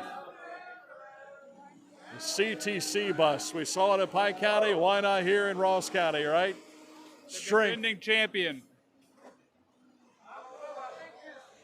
Unioto's hanging out by themselves down here at the other end. Here comes Huntington and Southeastern. They connect, and there's some sparks flying. Unioto Chillicothe. A big crushing blow and a push. Wogan trying to keep it straight. He is being pushed around by a Sherman tank. That was a long push. Pickaway Ross CTC still in action. A hit on Southeastern. And Chillicothe is chasing down Unioto now. The Pike CT bus finds itself sitting awkwardly. Ross. Yes, thank you. The Pickaway Ross CTC bus finds itself catty-corner. It's kind of almost falling off the side of its chassis. Another big hit by Chillicothe. CHS is going to help it sit upright a little bit. Southeastern's having difficulty getting their bus moving. Saw Tammy working on that steering wheel, and it doesn't look like it's going anywhere. She's got a flat tire on the left front. That might be part of the problem. Here comes Unioto and Chillicothe, another big hit. Here comes the Pickaway Ross CTC, trying to straighten that Chillicothe mess out. Hutchison still moving. And here comes Huntington, trying to get back into the fray. She's looking for something to hit. Is it going to be the Unioto bus? I think so. And it is. And again, Chillicothe still alive, chasing down the CTC bus. And CTC gets right out of the way, but look at it. It's sitting sideways on its frame. How is it still in the fray? Southeastern, the big hit on the side of the Huntington bus. I think one more hit for Chillicothe on CTC. It might take it off the frame completely. Another big hit. Southeastern and Huntington right in front of us. And Unioto again, Zickafoos playing it safe, just hanging out, letting everybody else beat up on each other. Red flags. All right. Everybody's just got to stop across the course. I don't think the CTC bus is able to go. They're going to check in on Todd Jean, see how he's doing. They're checking on him now, making sure he's okay for that bus. Checking on our Unioto bus with Jay Zickafoos. He appears to be okay as far as the driver is concerned. When it comes to whether or not that bus can move, though, it has been knocked off the rear of its frame. If you've ever been out to Kenworth and you've seen the framework and then they put the body on top of it, well, we're seeing that all exposed tonight. Oh, yeah, we are. Look at this front left tire on this Southeastern bus. It's coming off of the rim right now, so Southeastern is going to need some help, I think, to make it into the next round. Is it legal to change tires in between rounds? Well, you know, in NASCAR, you can't work on your car if there's a red flag. So I got a feeling I don't see anybody in a pit crew around here that's going to go out and try and fix that tire. I don't either. I don't see anybody from AAA around anywhere either. This has been a very active school bus derby.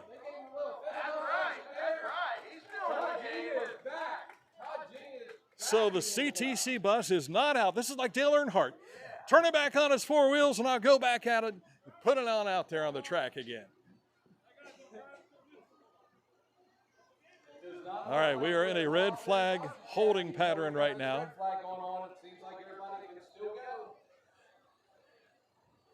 Coming up, the championship round, and that will feature Paint Valley, Pioneer Center, and RCCA, and the top 3 out of this heat as well. And here comes Chris Wogan. He is moving with he's trying to put a finishing blow on CTC. Comes around, makes the long run, and misses everything.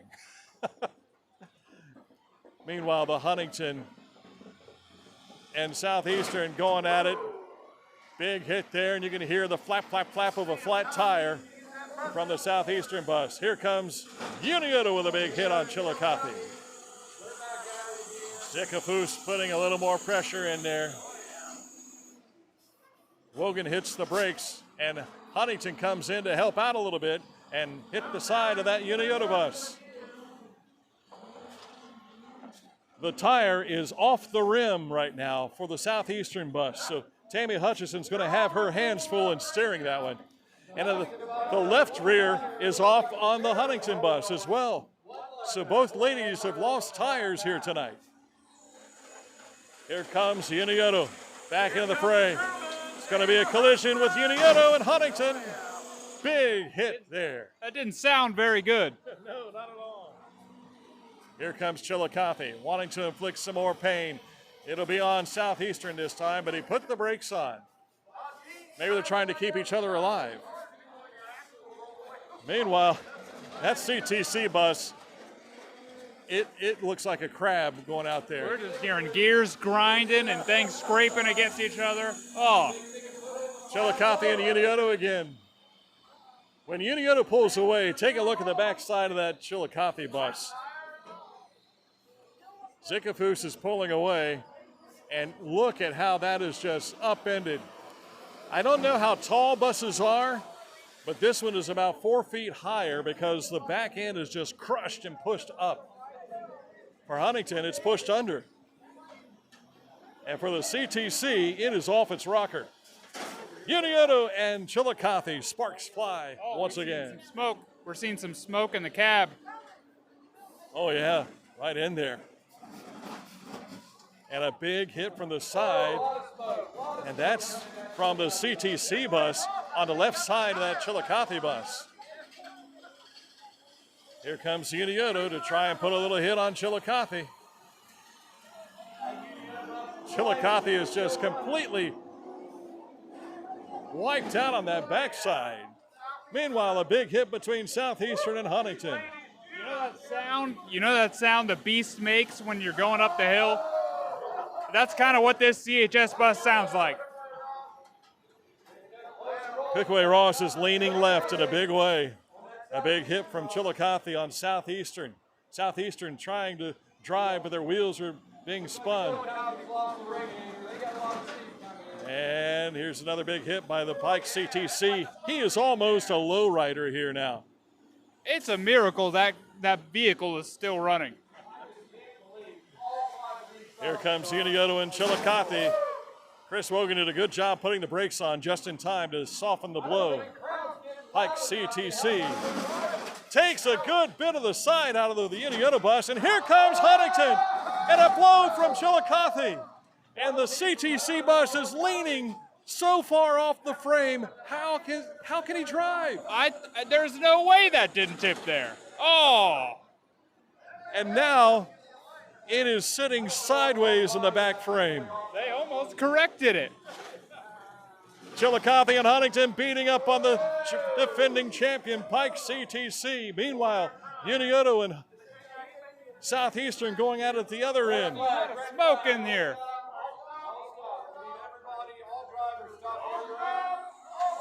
Red flag, red flag. We have to check on this CTC bus again. And the Chillicothe bus, the radiator is spewing like crazy. But as we saw in the Pike County Fair School Bus Derby, that didn't matter to the CTC bus. No, we're hearing cheers, so maybe this is the end of the round. Do we have words? Has someone retired? We're awaiting confirmation here to find out. This CTC bus, if they advance, I don't see how they survive in the championship round. No, I don't think they're going to two-peat. We're just getting word that Pickaway Ross CTC bus is done. Todd Jean did a great job with that bus to try and get into position and inflict punishment on the opposing drivers. But man, he has done a great job tonight and finds himself the first one out in Heat 2 after a long round. A long round. That was a battle of attrition right there. Standing up there, that's the Gary Howard we all know and love. Gary Howard lost one of his signs. Southeastern took it off of that bus. It was amazing. It was connected to the Hutchison bus, and she was carrying a sign for Gary Howard right there. Of course, Lori Howard is driving that bus tonight, sponsored by AAA Sand and Gravel for the Huntington Huntsmen. We still have yet to go through a championship round. We are now with 4 of 5 buses that will battle it out to see who's going to advance. Todd Jean gave it everything he had, and I don't know if they'll be able to drive this bus away. They may have to find a way to pull it up and take it out. But there's Todd Jean. You see him on the screen right now. And he's double-fisted with bottles of water. I tell you, the physicality of this as a driver has got to be extreme, super extreme, to where you are just drained by the time you get done. Will we have drivers physically able to put on a show in the championship round? I mean, every time they make a collision, they're jumping 3 feet out of their seats. It's the physical toll this is taking on their bodies. Oh, I wouldn't want to be them the next day. Every time we saw Todd Jean go by, he was readjusting his shoulder strap from his seat belt, and eventually, there for a moment, I thought he was going to get turned over here when Chillicothe and Huntington both hit him on the side. I thought for sure that's what was going to happen, but I guess it just goes to show how well these buses are made, that they don't roll that easy. We need to get a nice little snapshot of this bus that's connected here, because if we can, this is the best anniversary card, Christmas card between Gary Howard and Lori as well. Looks like it's green. And we are ready to rock and roll. Hard, let's go. We're just going to leave. Just going to leave that Pickaway Ross CTC bus out there. Let's see what happens. Wogan trying to move things for him there. And Unioto putting a little inflection. You're going to have to get this lane open, so you're going to have to move that bus a little way out. All right, so here comes Wogan again. He is scraping up against the barrier. I think he was trying to make his way around the CTC bus, and here comes Unioto. And Zickafoos has the pedal to the metal. Huntington and Southeastern separate ways.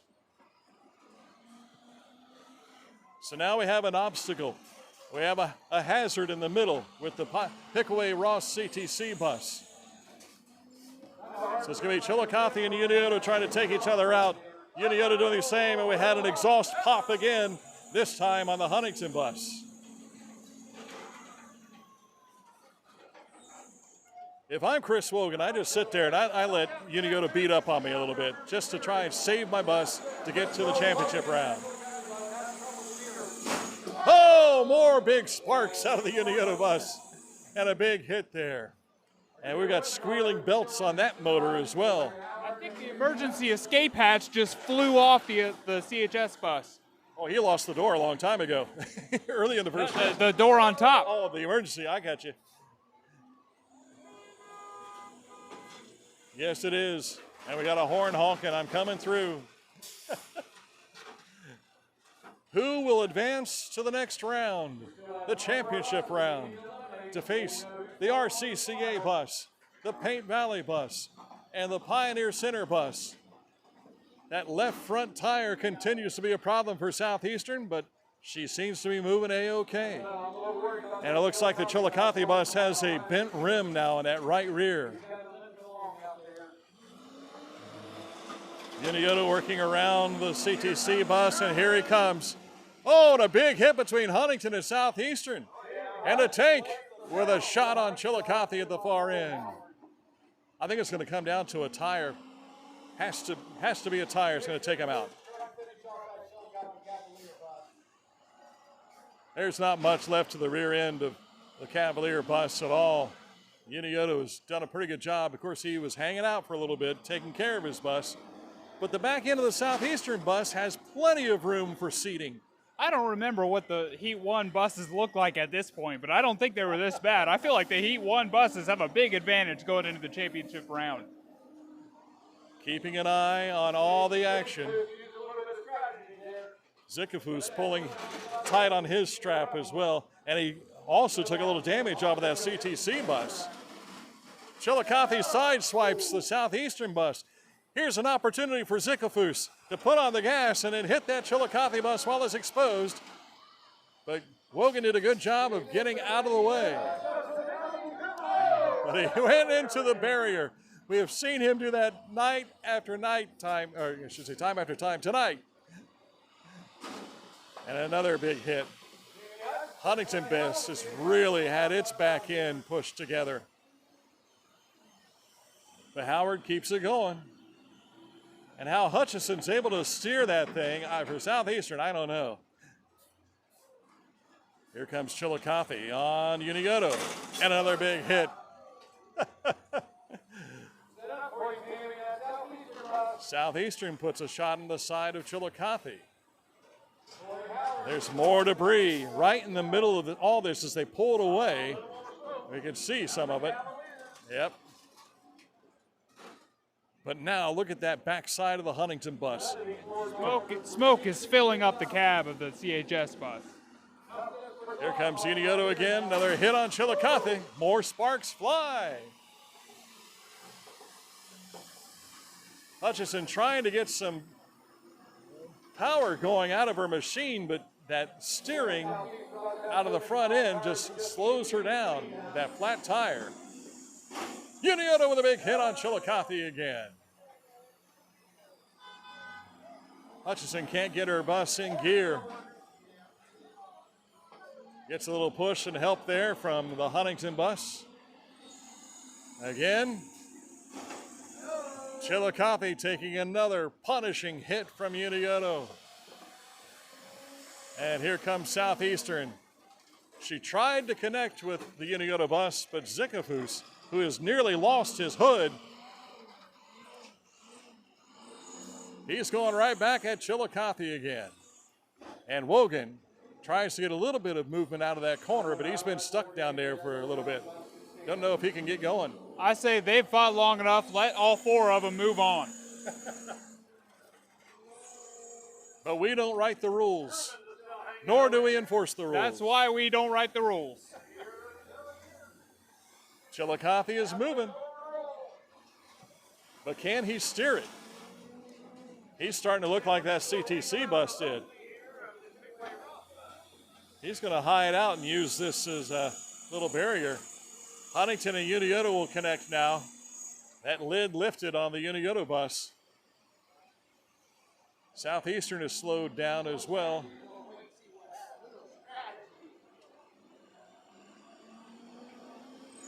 Huntington, Unioto. And I think we've got both tires off the front on Southeastern now, off the rim. Yeah, seeing a lot of radiator fluid is starting to come out of the front end of that. And you can smell it too, that radiator, rusty water coming out. No antifreeze in that tonight. Unioto bus is moving. Southeastern is moving. I heard sirens, that means red flag. Up. Yeah, I heard a siren too. Might have been one of the rides.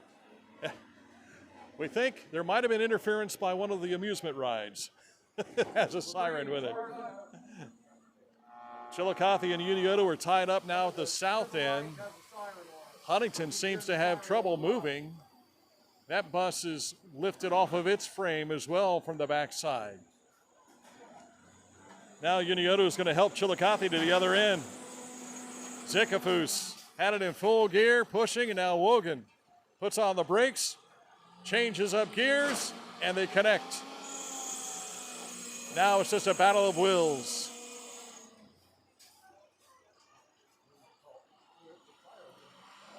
We have seen a great deal of punishment inflicted tonight. Inflicted, I think is the right. I just used the word 3 different ways. And again, Any movement over here by Southeastern and Huntington. they might be taking a little bit of a break. This has been an exhausting heat so far. Unioto coming back at it again with another big hit. More steam. That steam looked like it came out of Chris Wogan's gut. I think that's body steam, not motor steam. I would take a cool shower right after this. Oh, yeah. After the heat, to get ready for the championship round. Oh, yeah.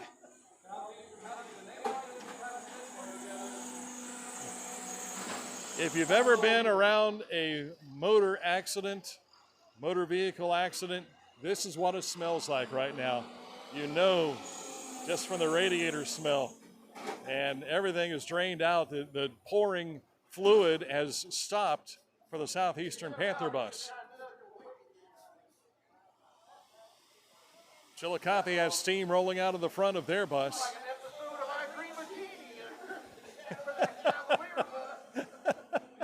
Todd Holdren going back with I Dream of Jeannie. This is a show before your time. I know what I Dream of Jeannie is. When the Genie bottle had smoke coming out, there was the beautiful Barbara Eden. I don't think we're going to see Barbara Eden step out of that bus tonight, though. Okay, they are. Tell you what, I'm going to change battery in my GoPro, so I'll hand the microphone to you. All right, I'm going to send you guys to hear a word from our sponsors. So stay tuned for the continuation of the 2026 Ross County Fair School Bus Derby. Discover Ross County. From the breathtaking outdoor adventures to the historic sights of Chillicothe and family-friendly events and festivals.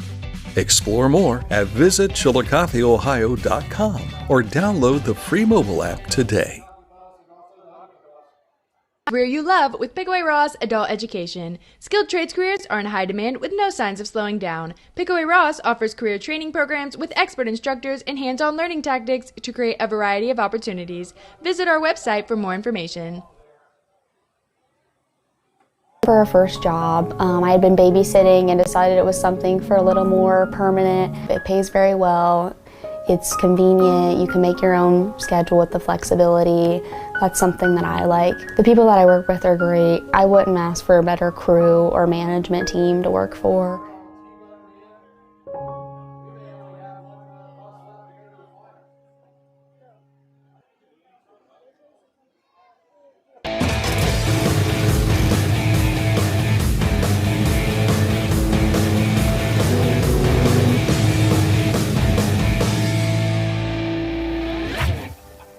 Now that's one fast mower.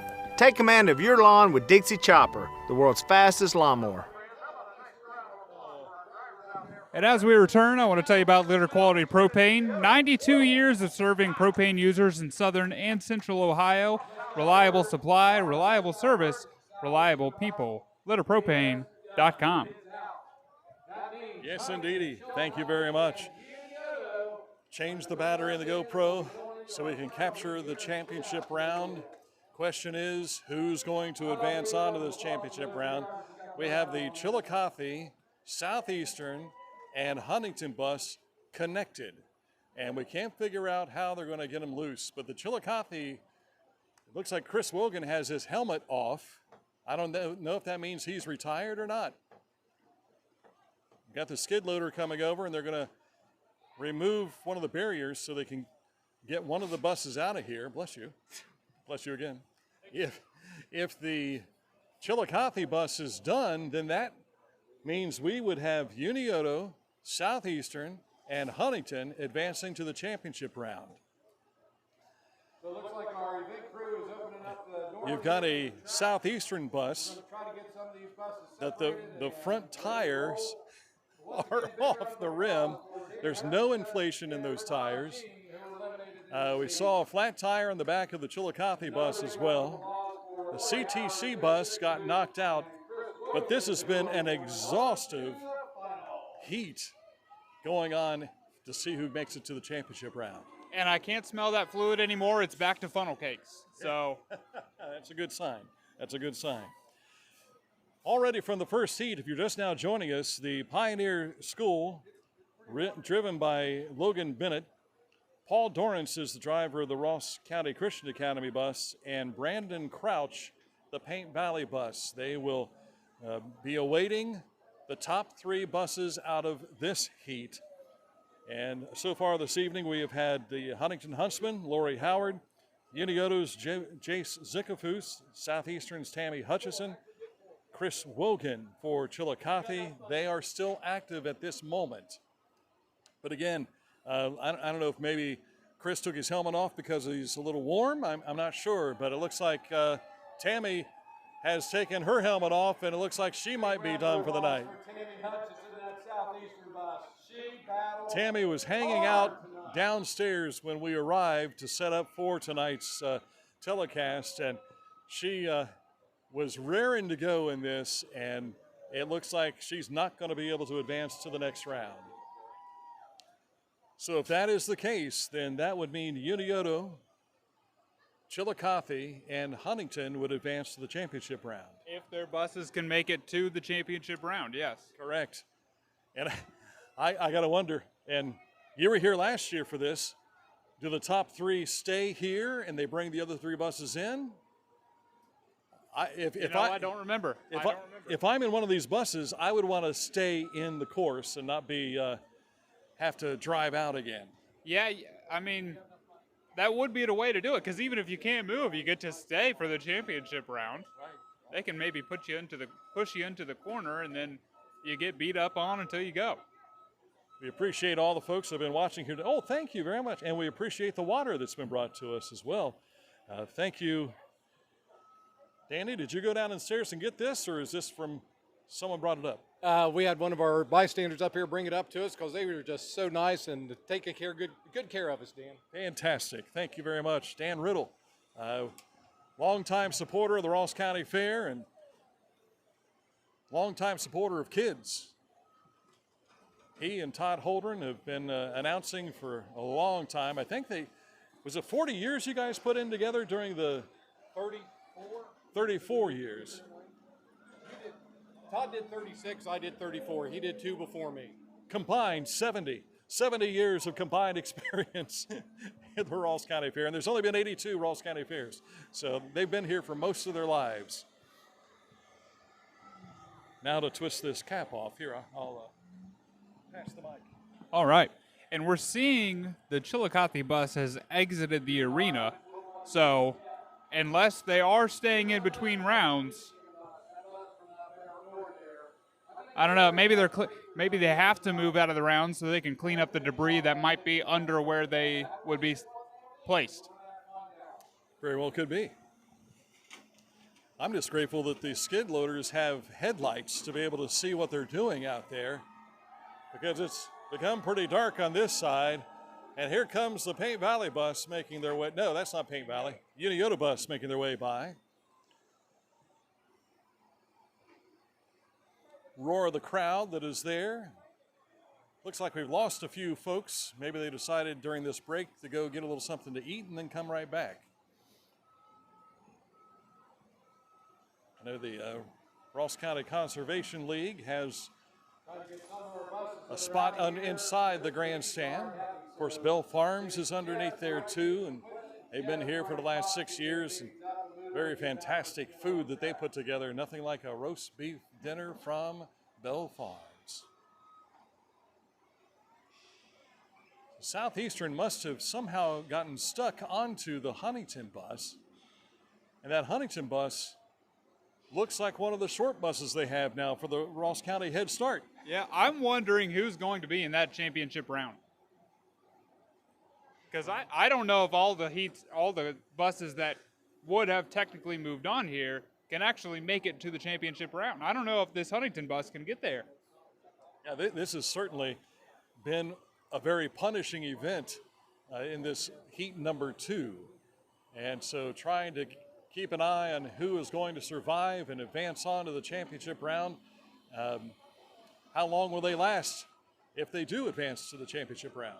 My guess is not long. I have a feeling this championship round will be less than 15 minutes. And because this heat 2, we've been going for more than an hour at this point. And here we were concerned about showers making their way. I've not checked the radar of late. Let's do that. We'll go to Channel 4 and their live Viper radar. Let me come back through here. We should be getting something right now. It doesn't look like we're having anything. So I'm dry. I'm happy with that. Most of the thunderstorm activity appears like it's down in Kentucky, and whatever is moderate rain is hitting up north of Columbus. If you want to see, that's what I'm looking at. If you can see that on our, there we go. Thank you very much. Sure, you're seeing in reverse. You ever see the storm move from east to west? You're seeing it that way right now. Just send them to littermedia.com. Yeah, you can do that. Of course, we have weather available at littermedia.com for you to check out there.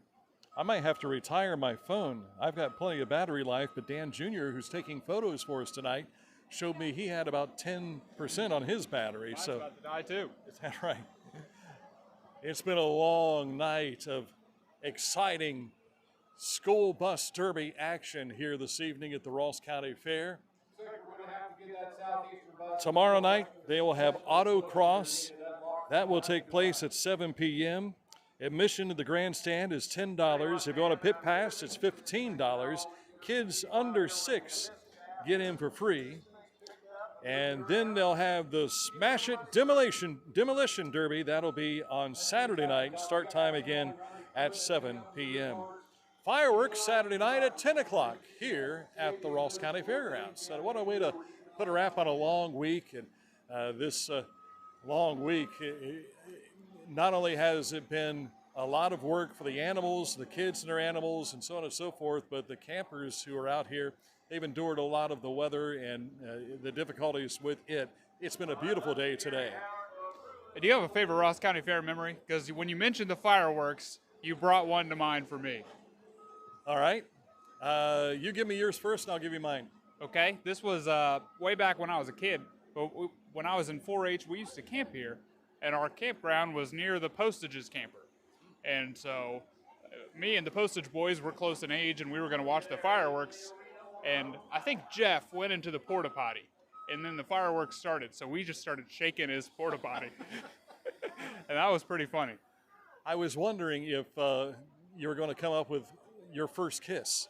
Oh no, no, not here, not the Ross not County. at the fair.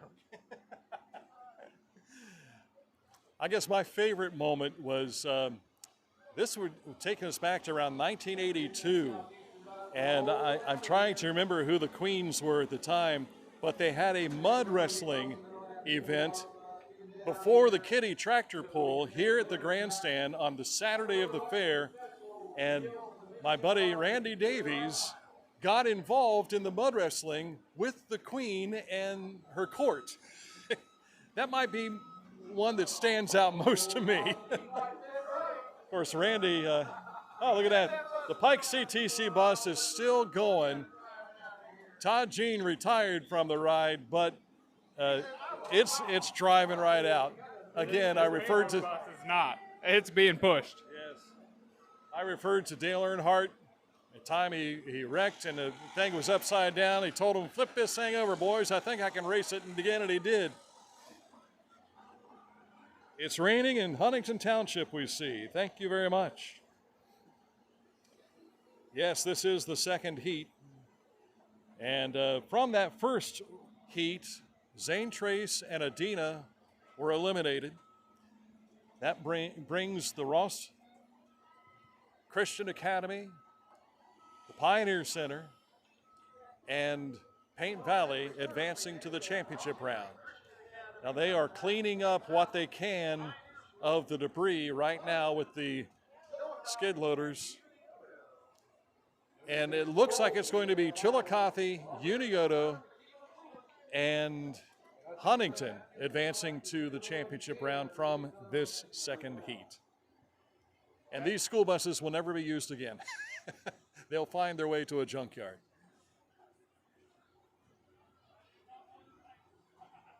You know, Ohio State won that tug of war. I'm seeing the Michigan bus drive in right now. It's making its way into Hail to the Losers as they make their way here. And I got a feeling this might help us prepare for the demolition derby. Boy, wouldn't it be great to see one of Dan Patrick's monster trucks come through right now? That would be pretty awesome. You, of course, can ride in that monster truck here at the Ross County Fairgrounds, as has been something that's happened over the years. Dan Patrick, of course, with his monster truck facility just outside of Kingston. Had a chance to meet him back in the 1980s, and then to see him go on a world tour with his truck, just fantastic. And then his daughter becomes a monster truck driver as well. That is pretty cool. When I was a kid, I had the Grave Digger and the Shark toys, the one that looks like a shark. Miss Amelia has all those as well. That's all I know about monster trucks. Is that right? Well, we got a monster of a truck out there right now, that Michigan bus, and it doesn't look like it kind of appears as though it's exposed, waiting that maybe there might be some punishment. That's what I'm hoping. You don't think they're going to put a medal on this thing, do you? I think they might just leave it in there for the championship round. That would be interesting. And have the buses beat up on it as opposed to themselves? Well, just leave it in, maybe right in the center or where it is, and just have it be an obstacle. It's going to take hits, because we see the Chillicothe bus entering as we speak. I think that's the Adena bus. It is the Adena bus. Are they going to use this to tattoo the Michigan Wolverine bus? Is it possible? Yes, it is! Look at that! Take that, Michigan. We won't be playing the Huntington fight song right now, which is also Hail to the Victors. But let's see if we can topple this thing over. Another nice shot. But whoever it is, they said, I definitely want to take my shot in that team on there. This is akin to the Ohio State marching band, doing something to a Michigan Wolverine banner or something of some sort. Let's see if there's enough power in this Adena bus to knock this thing over. You got him leaning. I think we need one more bus to help out. That would be the way to go.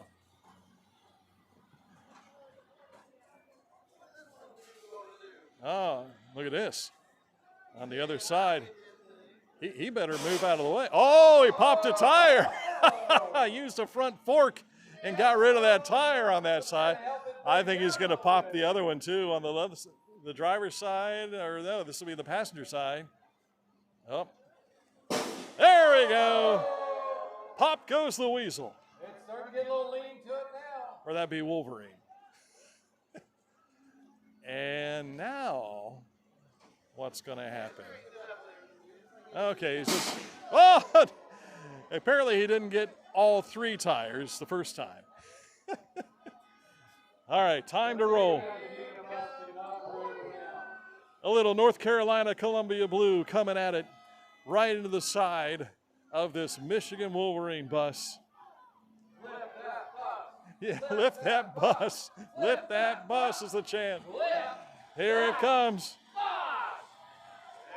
He's going to move that bus, and he's trying to put enough power onto it to knock it over, and still can't get it done. Oh my.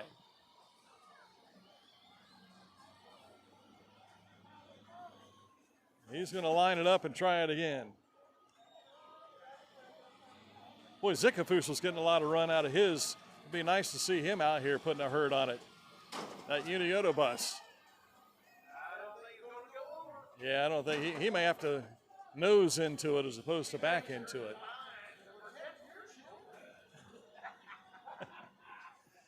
You know, a former Michigan athlete and former coach of the Ohio State football Buckeyes, Al Herrnstein, he probably would have mixed emotions about this. How did he feel about the Adena Warriors? Well, there were no Adena Warriors when he was around. He was back around 1898 to 1905. Well, he probably would have loved him. He might have been friends of the Hopewell culture. They're going to see what they can do, and maybe they're going to lift it and move it over there. Here's some muscle. Get a little Bobcat action on it. They're going to bring a third Bobcat over. Well, they popped another tire. Skid steer action. Here we go. And hey!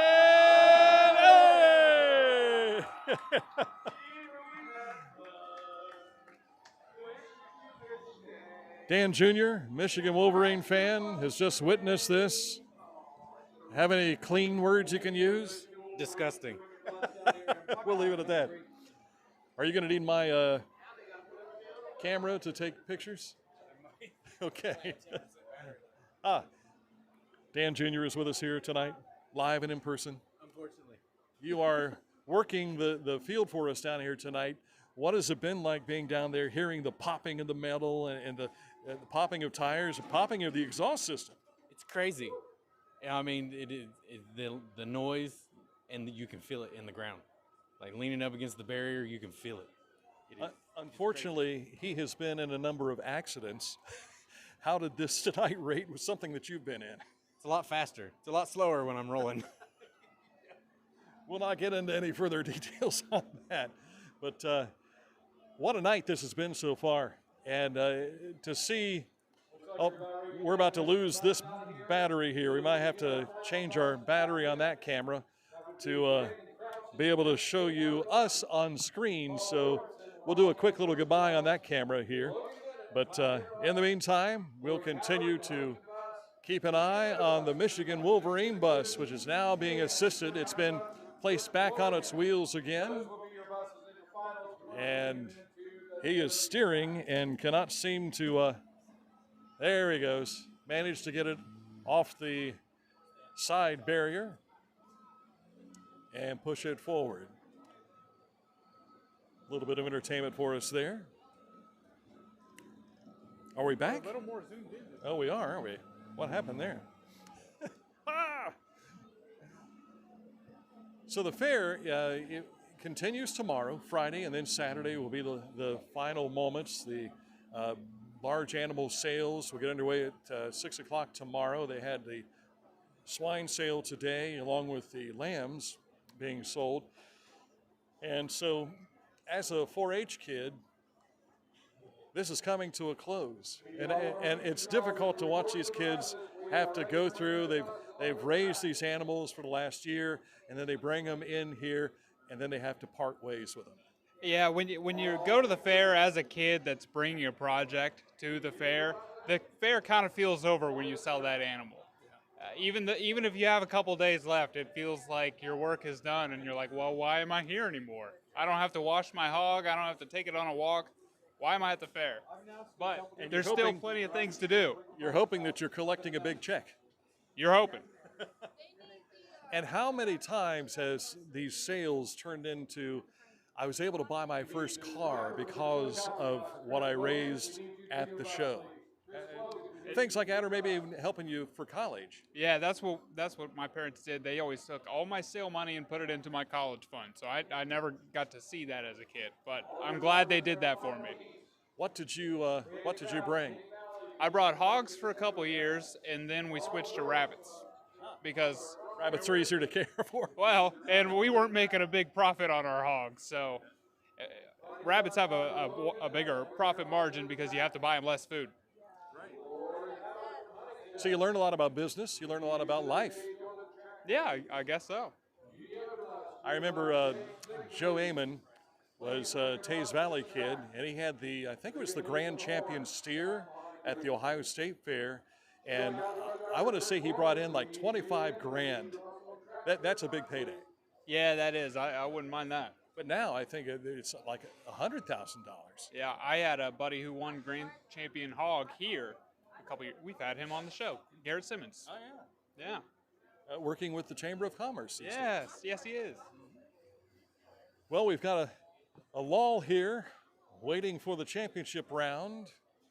And we see that the Huntington bus looks like it's ready to roll into the gates through the north end. And a couple of the other buses are lined up at the far end down here. That might be the RCCA Pioneer Center and the Paint Valley buses down there who have been waiting for nearly 2 hours now to come back in. Almost 2 hours. We've been on the air for 2 hours and 11 minutes. And still no drops of rain yet. Don't tempt it. Don't tempt it. Yes, knocking on wood. What a fair. Tuesday night we were here. We had all that rain that was going on, and none of the rides were going. All the people at the vendors, they were waiting and looking for someone to come help, but they had a little bit of a break. Here is Lori Howard bringing her Huntington Huntsman bus, sponsored by AAA Sand and Gravel. And it is popping and cracking in the back. But we're going to see some nose hits now. Also making the corner. I believe that's the Paint Valley bus, if I'm not mistaken. No, that is not the Paint Valley bus. Uniota bus. I've mistaken that twice now. The purple looks black in the dark over here. Pioneer Center making its approach as well with Logan Bennett, the driver. Jace Zickafoos coming in. That Pioneer Center bus looks brand new compared to the Heat 2 buses. Right. And coming in from the other side, this is the Paint Valley bus. Paint Valley sponsored by McFadden Pharmacy and Frednex. Buckeye Metal Sales is your sponsor of the Uniota Sherman's bus. And the Pioneer Center bus making its approach now. Two more buses about to enter on the south side. Logan Bennett is driving that Pioneer Center bus. And here comes the Ross County Christian Academy bus. Greenwald Lawn and Landscaping is your sponsor of that bus. Beers Run Mud with the Pioneer Center bus.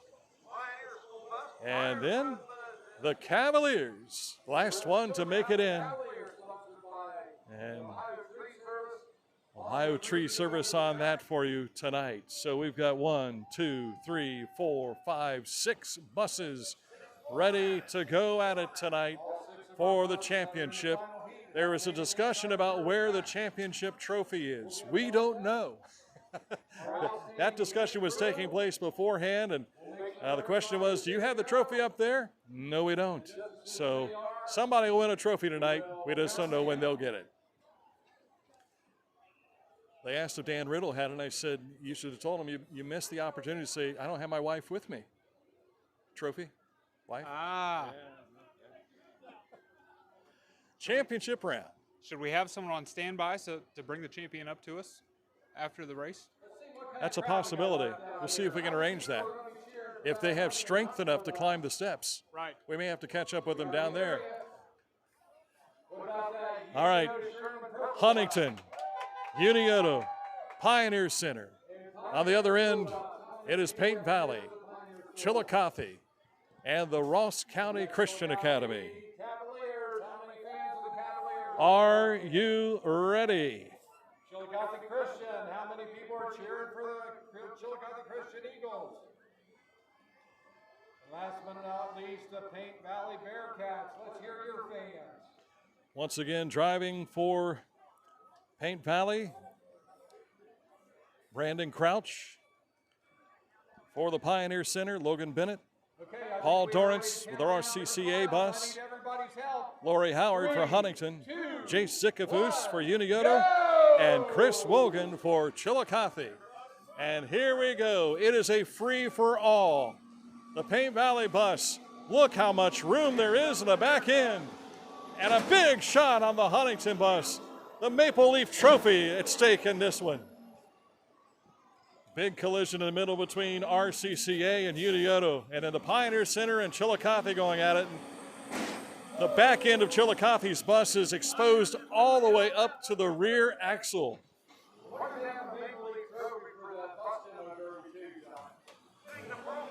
A little bit of popping and cracking in the metal, and that is what's out on the course here so far.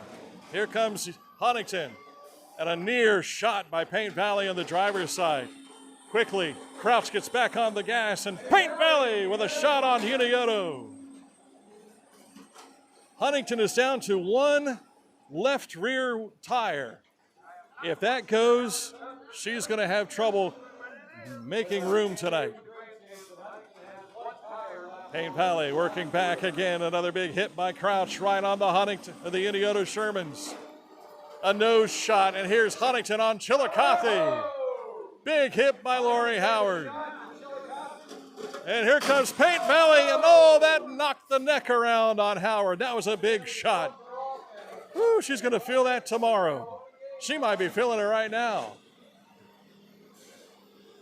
Like we said, the intensity picks up in this.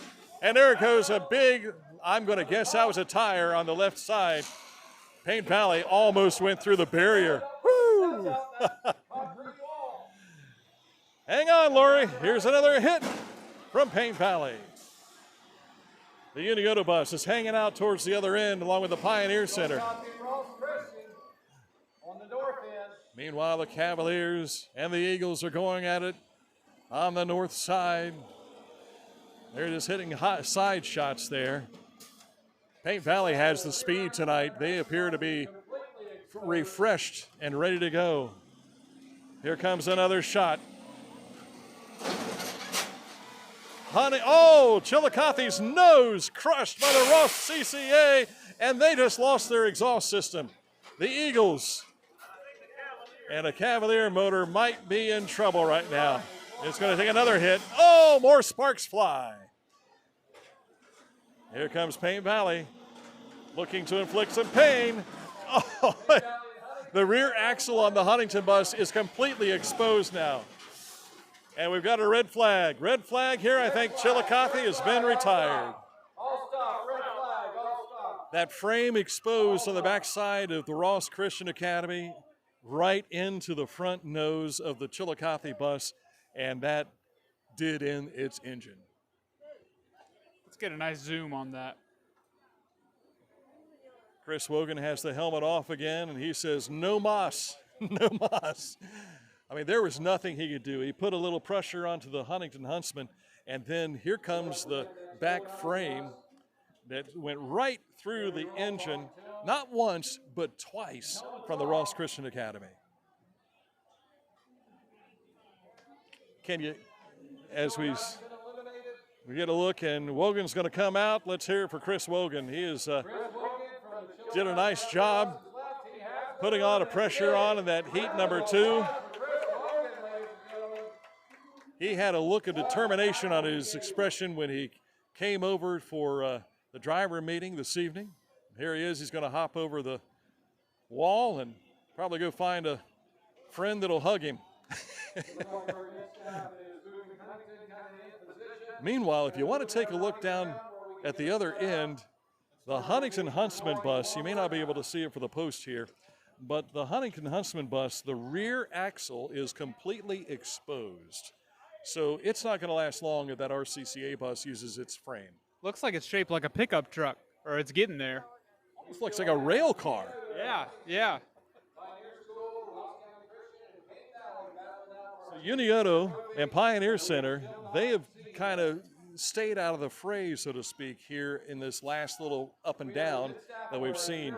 But Chillicothe's bus, it's well done. They literally stuck a fork in it twice. I hope you've enjoyed our coverage here tonight. This has been something that we reached out to the, oh, they're going to leave this bus out here. We reached out to the fair board asking if we could do a live stream of this event, and they said, we're going to have a meeting, we'll let you know. And they said, yes, indeed. Now, Lori Howard is doing what she can to move this Chillicothe bus, but there's nobody in it now. And here comes RCCA sandwiching the Paint Valley bus. Crouch gets out of the way and says, I don't want any more of that. And the caution lights are on the RCCA bus.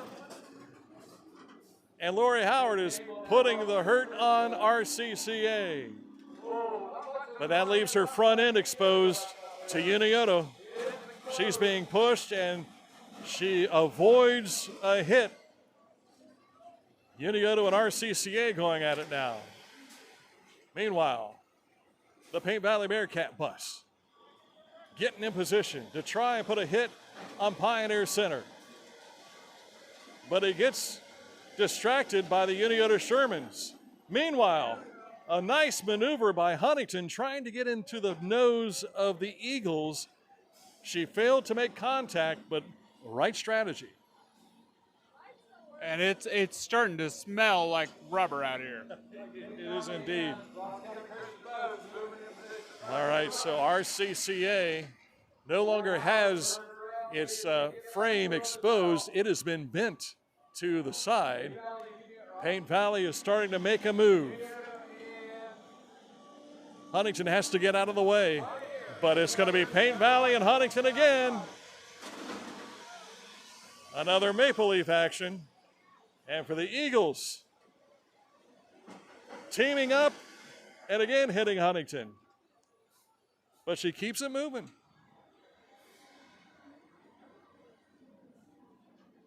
Nothing out of Pioneer Center and Unioto. But a lot of damage done to the backside of that Huntington bus. That rain's coming. You can feel it, huh? I felt 2 raindrops. It might be radiator spew coming at us. Finally, we're seeing a little action out of the Pioneer Center and Unioto, but RCCA puts a shot into the side. And here comes Paint Valley. Huntington's in the way. And a big smash, lifting the Huntington bus up and back down. Meanwhile, the Eagles getting into position. Exhaust is dangling from the side of the bus underneath. The Unioto bus trying to maneuver around the hood of the Unioto bus fell off. Tank has lost its lid. Huntington takes a shot to the nose from the Pioneer Center. And watch out, Paint Valley and RCCA. A side shot. Great job getting out of the way of what could have been a damaging hit there. Brandon Crouch trying to get in position to put some, oh, and there a big hit by RCCA. Paul Dorrance comes back and hits the side of that Paint Valley bus, making the loudest crack of the night. All right, here comes Crouch. Bearcats on a roll. Trying to lay a little Fred neck action on him here. Into the Huntington bus, exposed, and the hit. Pioneer Center going for the nose of Unioto. Paint Valley nose to nose with Unioto. Meanwhile, Unioto is sandwiched in between the Chillicothe bus, which is just sitting there. Huntington and Paint Valley going at it, and Pioneer Center getting a position to make a run on Unioto. Another red flag.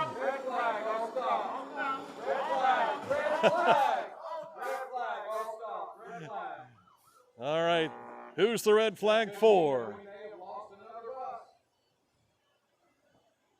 They're running towards Unioto, so I'm wondering if it might be the Sherman bus. Yes, it is. Jace Zickafoos has gotten out of the driver's seat and has been retired.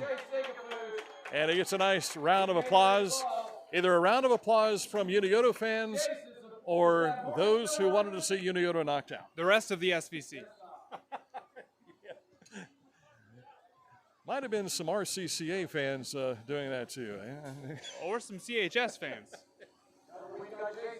All right. So I guess we're going to leave the log jam of buses out on the course. So they're going to have to work around the Unioto and Chillicothe buses. We've got Paint Valley right in front of us here at our stand. Over on the far side, we got the Ross County Christian Academy. Down at the far end, Pioneer Center. And what's left of that Huntington bus? The Huntington bus is running on 1, 2, 3, 4, 5 wheels instead of the normal 6. Lori Howard lost the left wheel on the left rear side. Oh, what a big pop. That's got to be a left front tire on that Paint Valley bus. Or it might, no, I bet it was the exhaust out of the RCCA bus. It's dangling off on the outside. Now we've got action at both ends. At my left, we've got the Huntington Huntsman into the side of the Pioneer Center bus. Meanwhile, Paint Valley is trying to move, and yes, he is still able to move. So that large pop had to be the exhaust of the RCCA bus. Huntington and Pioneer Center going at it again. Lori's doing what she can do to inflict as much punishment as possible, hitting the side. Of course, she doesn't have much to hit with. She's hitting that back side with exposed tires. Paint Valley having trouble side-swiping the barrier on the inside of the track here, and he comes around and hits the nose of the Huntington Huntsman bus. Look at that smoke. Yes, he's got some smoke coming out. That's probably a radiator, be my guess right there. Ross County Christian Academy at the far end. And the Paint Valley Bearcat bus, it is making all kinds of noise moving back and forth because he's dragging metal and he's hitting the buses as he goes by. So we are keeping an eye over on Huntington and Pioneer Center. There's no movement out of either of those buses. Looks like Pioneer Center's trying to move a little bit. And if one or both of them are out, that leaves us with just Paint Valley and RCCA.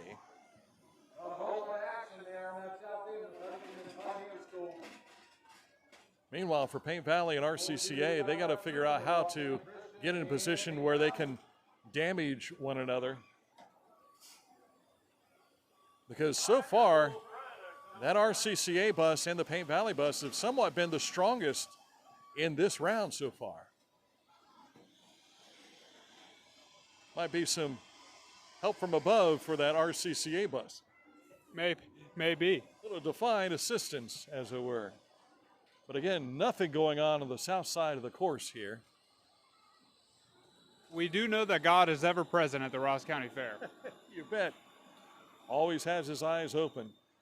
And now we see Brandon Crouch is backed up, but he's exposing the nose. If we see a move here by RCCA, this could be detrimental to that Bearcat bus.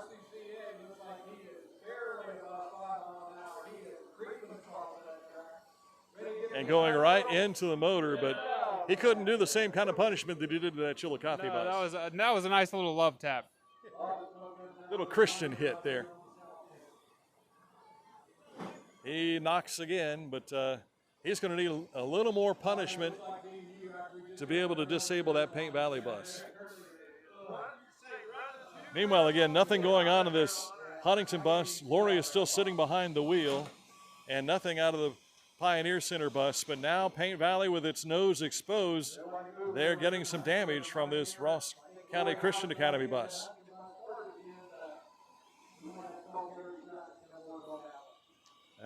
Looked like we had a little movement there. I get they were waving. I thought they were going to call a red flag, but it doesn't look like that's the case. Things have really slowed down here. I'm starving. You got funnel cakes on your mind, right? Elephant ears? I've been thinking about food for, 2.5 hours? Dan Jr. grabbed some French fries earlier, and they're right off the back side of us here with the lemon shakes. All right. This looks like round 15 of a heavyweight battle, and they are tired of hitting one another. It's that final scene of Rocky where they're just leaned up against each other. You hear the music going, ba-da, ba-da.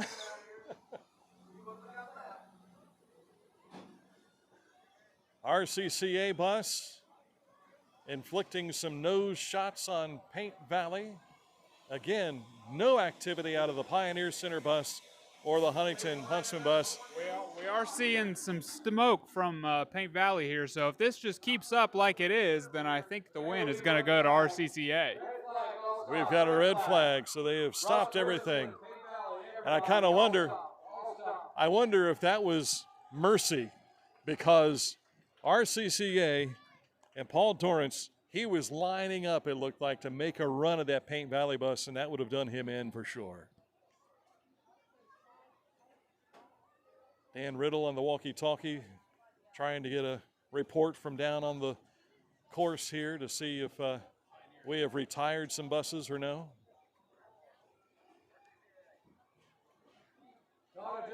All right, looks like Huntington is going to retire. Huntington is stepping out.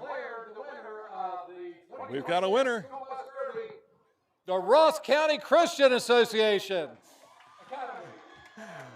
RCCA comes away as the victors tonight. There's your hail to the victors. Paul Dorrance. Paul Dorrance, he is your And he climbs up on top of the bus. Bus Derby Grand Champion.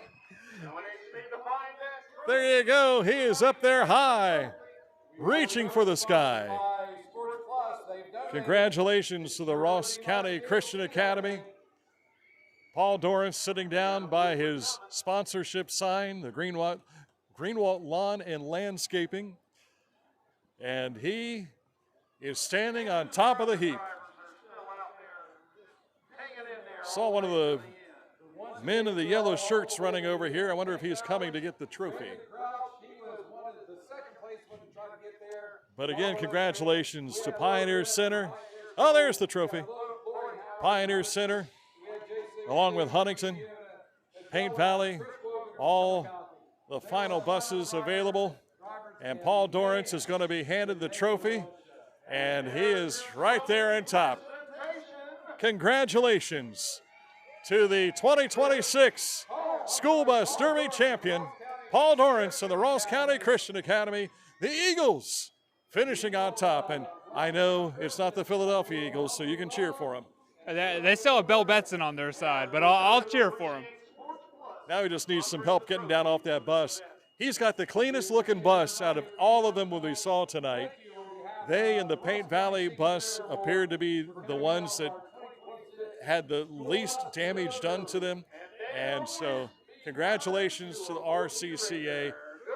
What a way to start the school year, right? What a way to start the school year. And Huntington goes back to school tomorrow, right? The 14th? Not till next week. Who goes back the 14th? Tays Valley went back today. Okay. Someone goes back tomorrow. Yes. You can find that information on our website, littermedia.com. And again, we will start our football coverage next Friday night, a week from tomorrow. It'll be, I don't think Chillicothe will have that bus showing up for the football game. I'd say probably not. But it'll be Chillicothe and Circleville. Week 2 will be at the Huntington Hills with the Bern Union Rockets taking on the boys from the township. Week number 3 will be up in Pickaway County at Logan Elm as the Miami Trace Panthers come back over to Tarleton Way. And then week 4 back up in Asheville, Ohio with the Tays Valley Vikings and the Lancaster Golden Gales. What a night it's been here at the Ross County Fair. What a night. And come back tomorrow for the autocross, and Saturday, come see the fireworks. Well, and the Demolition Derby before the fireworks, too. And the Demolition Derby. Yes. If you liked what you saw here tonight, get another taste of it. Yes, indeed. There will be the vehicles won't be quite as large. But they'll be faster. They'll be faster, and there'll be more of them, and they'll be knocking each other out as best they can. Yes. All right, that's going to do it for the program tonight. You are a new uncle. Congratulations. Thank you. You're going to make your way to Lebanon tonight? I'm going to go see my nephew. All right. Congratulations. Give a hug and a kiss from Uncle Dan. I will.